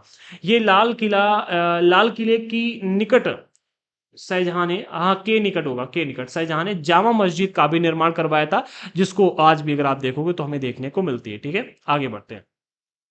अगला है क्षेत्र व साम्राज्य। ये हमारे आज के चैप्टर का लास्ट टॉपिक और बहुत ही छोटा टॉपिक है। अब यहां पर हमें डिस्कस करना है अलग अलग क्षेत्र और साम्राज्यों के विषय में। तो पहले बिंदु में यहां पर कहा जा रहा है 8वीं व 18वीं शताब्दी के बीच जब निर्माण संबंधी गतिविधियों में बढ़ोतरी हुई, तो विभिन्न क्षेत्रों के बीच विचारों का भी आदान प्रदान हुआ। कहा यहां पर जा रहा है कि भाई जब 8वीं से लेकर के 18वीं सदी के बीच में अगर आप देखोगे तो निर्माण संबंधी जो गतिविधियां चल रही थी, ठीक है, जो महल बनाए जा रहे थे, मकबरे बनाए जा रहे थे, मंदिर बनाए जा रहे थे, विशिष्ट इमारतें बनाई जा रही थी, तो इनके बीच में अगर आप देखोगे तो ज्ञान का भी आदान प्रदान चल रहा था, ठीक है। जो ये निर्माण संबंधी गतिविधियां चल रही थी इसमें विभिन्न क्षेत्रों के बीच में विचारों का भी आदान प्रदान हो रहा था, पर्याप्त आदान प्रदान। भाई यहाँ के शासक के ऊपर इन्होंने आक्रमण किया, ठीक है, यहाँ पर आक्रमण किया, जाकर देखा कि यहाँ पर ये इमारत अच्छी बनी हुई है, इसकी शैली अच्छी है, ठीक है।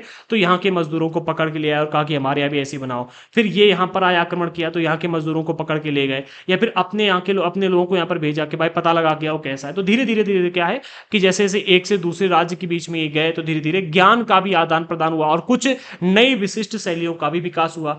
एग्जाम्पल ग्रुप में आगे कहा जा रहा है एक क्षेत्र की परंपरा दूसरे क्षेत्र द्वारा अपनाई गई, जैसा कि मैंने अभी आपको बताया। उदाहरण के लिए विजयनगर में राजाओं की गजशालाओं पर बीजापुर और गोलकुंडा जैसी आसपास की सल्तनतों की वास्तुकलात्मक शैली का बहुत प्रभाव पड़ा था। क्या कहा जा रहा है यहां पर, अगर हम यहां पर विजयनगर की राजाओं की बात करें, ठीक है, विजयनगर की राजाओं की गजशालाएं थी पहले, गज अर्थात हाथी, ठीक है, तो हाथियों के रहने का स्थान होगा जिसे गजशाला कहा गया, ठीक है। इन गजशालाओं पर बीजापुर और गोलकुंडा जैसे आसपास के सल्तनतों की वास्तुकलात्मक शैली का प्रभाव पड़ा, यानी कि बीजापुर और गोलकुंडा की जो वास्तुकला थी इसका उपयोग किया था इन गजशालाओं को बनवाने के लिए, यानी कि इनसे मिलती जुलती यहां पर गजशालाएं देखने को मिलेंगी। आगे मथुरा के निकट स्थित वृंदावन में बने मंदिर की वास्तुकलात्मक शैली फतेहपुर सीकरी में के मुगल महलों से बहुत मिलती जुलती आपको देखने को मिलेगी। जो मतलब वृंदावन में मंदिर बनाए गए थे, ठीक है, इन मंदिरों की वास्तुकलात्मक शैली आपको फतेहपुर सीकरी में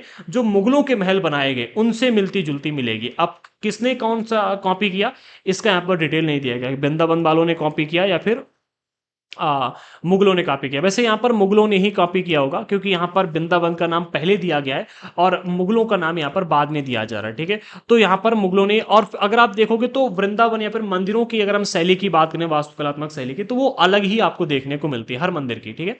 अगले पॉइंट में कहा जा रहा है मुगल शासक अपने भवनों के निर्माण में क्षेत्रीय वास्तुकलात्मक शैली अपनाने में विशिष्ट रूप से दक्ष थे। क्षेत्रीय अर्थात अलग अलग क्षेत्रों की जो शैलियां हुआ करती कि यहां पर ऐसे मकान बनते हैं तो हम इनको अपने शैली में शामिल करेंगे। जहां कहीं भी इनको कोई मतलब अच्छा या अजीब मिलता था उसको अपने साथ जोड़ने का प्रयास करते थे, ठीक है। तो वही यहां पर कहा जा रहा है कि मुगल शासक अपने भवनों के निर्माण में क्षेत्रीय वास्तुकलात्मक शैली अपनाने में विशेष रूप से दक्ष थे। इसी क्रम में उन्होंने बंगाल के स्थानीय शासक के द्वारा छप्पर की झोपड़ी के समान दिखने वाली छत निर्माण की तकनीक, जिसे बांग्ला गुम्बद कहा गया था, ठीक है, इसको भी अपनी वास्तुकला का हिस्सा बनाया था। अच्छा, इसकी इमेज अगर आप देखोगे तो चैप्टर में दी गई है, बहुत इंपॉर्टेंट नहीं थी इमेज, ठीक है। जैसे आप देखते हो झोपड़ी बनाई जाती है कि भाई हमने घर बनाया, ठीक है। आज के टाइम पर अगर आप देखो तो कई सारी जगहों पर इसकी इमारतें देखने को, आप एक काम करना गूगल पर सर्च कर लेना बांग्ला गुम्मट, ठीक है, आपको देखने को मिल जाएगी छप्पर की झोपड़ी के समान ही। जैसे छप्पर, जैसे कि भाई ये ऐसे छप्पर की झोपड़ी डाली जाती थी ऐसे, ठीक है। तो कुछ कुछ इसी शैली के अनुसार इन्होंने यहाँ पर क्या है कि लेंटर के द्वारा, मतलब छत की जो ऊपरी छत का निर्माण किया था, इसी शैली के अनुसार किया था। इसे बांग्ला गुम्मद शैली कहा गया है, ठीक है। आगे बढ़ते हैं। अकबर की राजधानी फतेहपुर सीकरी की कई इमारतों पर गुजरात व मालवा की वास्तुकलात्मक शैलियों का प्रभाव देखने को मिलता है। यानी कि जब ये गुजरात और मालवा गए होंगे, इन्होंने वहां की शैली को देखा, अच्छा लगा, तो उसको भी अपने में इंट्रोड्यूस कर दिया। अगले पॉइंट में कहा जा रहा है 18वीं सदी से मुगल शासकों की सत्ता के धूमिल हो जाने के बाद भी उनके आश्रय में विकसित वास्तुकलात्मक शैली निरंतर प्रयोग में रही। अर्थात इन्होंने जिन जिन चीजों का विकास करवाया था वो लगातार प्रयोग में रही और आज भी हमें देखने को मिलती है। जैसे कि लाल किला, ठीक है, अगर आज भी अगर आप देखो तो उसका प्रयोग किया जा रहा है। ताजमहल को देख लो, आज भी प्रयोग किया जा रहा है उसको, ठीक है। ताजमहल तो मतलब उससे पैसे भी कमा कर में दे रहा है, ठीक है। तो यही यहां पर कहा जाता था। अन्य शासकों ने जब भी स्वयं के राज्य स्थापित करने के प्रयास किए तो यह शैली अपनाई। भाई जो मुगल थे, मुगलों ने जिन वास्तुकलात्मक शैली का प्रयोग किया, ठीक है, अगर हम देखें तो ये भारत के ही अलग अलग क्षेत्रों से लेकर के आए और उसे अपनी शैली नाम देकर के उपयोग कर लिया, ठीक है। अपने महलों में या फिर अपनी जगहों पर इस्तेमाल किया। अभी हमने यहाँ पर देखा कि गुजरात और मालवा की शैली का इस्तेमाल किया गया, बांग्ला गुम्मद शैली का इस्तेमाल किया गया। इसी तरह से मतलब अपने पूर्वजों के मकबरे से कुछ शैली उठाकर ले आए, ठीक है, उसका इस्तेमाल किया। तो मतलब कुछ अपनी और कुछ यहाँ की क्षेत्रीय शैलियां जो थी, क्षेत्रीय वास्तुकलात्मक शैलियां थी, इनका उपयोग किया। शैली अर्थात एक प्रकार की कला, ठीक है, याद रखना, इसका इस्तेमाल यहाँ पर किया था और इससे इन्होंने अपनी इमारतें बनवाई और जब इमारतें बनवाई तो उन्हीं शैलियों का आगे चल करके बड़े पैमाने पर प्रयोग भी किया गया, ठीक है। तो ये था हमारा आज का चैप्टर। आई होप कि आपको यहाँ पर समझ में आएगा। जिसने भी अभी तक चैनल को सब्सक्राइब नहीं किया है, बहुत मेहनत से वीडियो बनाता हूँ, ठीक है, सब्सक्राइब कर लो। और अगर आपको वीडियो अच्छा लग रहा है तो लाइक करना, नहीं लग रहा है तो डिसलाइक करो, ठीक है। मुझे भी पता चले कि भाई कितने लोगों को अच्छे लग रहे हैं, नहीं लग रहे वीडियो, ठीक है। नहीं अच्छा लग रहा है तो डिसलाइक करो, अच्छा लग रहा है तो लाइक करो, समझ में आ रहा है तो कमेंट बॉक्स में बताओ, ठीक है। चैनल को सब्सक्राइब कर लेना और टेलीग्राम पर ज्वाइन करना बिल्कुल ही मत भूलना। डिस्क्रिप्शन बॉक्स में सभी की लिंक आपको मिल जाएगी। इंस्टाग्राम पर जरूर फॉलो कीजिएगा और फेसबुक करो ना करो कोई फर्क नहीं पड़ता, अगर चलाते हो तो कर लो, लिंक सभी की डिस्क्रिप्शन बॉक्स में मिल जाएगी। और हाँ, सभी लोग दृढ़ संकल्प ऐप को जरूर डाउनलोड कीजिएगा। आपको ऐप कोर्स परचेस करना हो तो भी, नहीं करना है तो भी, क्योंकि हम कई सारी चीजों को फ्री में भी प्रोवाइड कर रहे हैं। आगे जिस किसी ने अभी तक हमको व्हाट्सएप पर फॉलो नहीं किया है, अभी तक क्या वेट कर रहे हो, ठीक है, डिस्क्रिप्शन बॉक्स में लिंक दी गई, अभी के भी फॉलो कर लो, ठीक है। एंड अगर आपको हमारे एनसीईआरटी स्पेशल कोर्स को ज्वाइन करना है तो अभी के भी ऐप डाउनलोड करो। डाउनलोड करके आप लोग ऐप पर नोट्स भी परचेस कर सकते हो। अलग से नोट्स और टेस्ट सीरीज भी हमने अवेलेबल करवा करके रखी हुई है और बाकी मतलब फुल कोर्स तो आप परचेस कर ही सकते हो, ठीक है। और अगर कोई प्रॉब्लम आ रही है तो इस नंबर पे व्हाट्सएप पर भी मैसेज कर सकते हो, ठीक है। और आपको तो पता ही होगा कि हमारे चैनल पर क्लास 6 से लेकर 12 तक की कंप्लीट एनसीईआरटी की क्लासेस करवाई जा रही हैं। तो चैनल को सब्सक्राइब करना बिल्कुल भी मत भूलना, ताकि हमारे द्वारा डाले गए हर वीडियो का नोटिफिकेशन आपको मिलता रहे। जो हमारा अगला चैप्टर है वो और भी इंटरेस्टिंग है। चैप्टर का नाम है नगर व्यापारी और शिल्पी जन। यहां पर हम देखेंगे कि हमारे यहां पर विदेश से होने वाला व्यापार कितना अधिक विकसित हो चुका था, हमारा और विदेश का व्यापार कितना अच्छा मध्यकाल में ही शुरू हो गया था। फिर अंग्रेजों का आगमन होता है, कैसे चल रहा था, कितना अधिक विशिष्ट हमारे यहाँ के शिल्पी लोग थे, इनके विषय में भी पढ़ेंगे। चैप्टर काफी इंपॉर्टेंट है। मिलते हैं अगले वीडियो के साथ में, तब तक के लिए जय हिंद साथियों।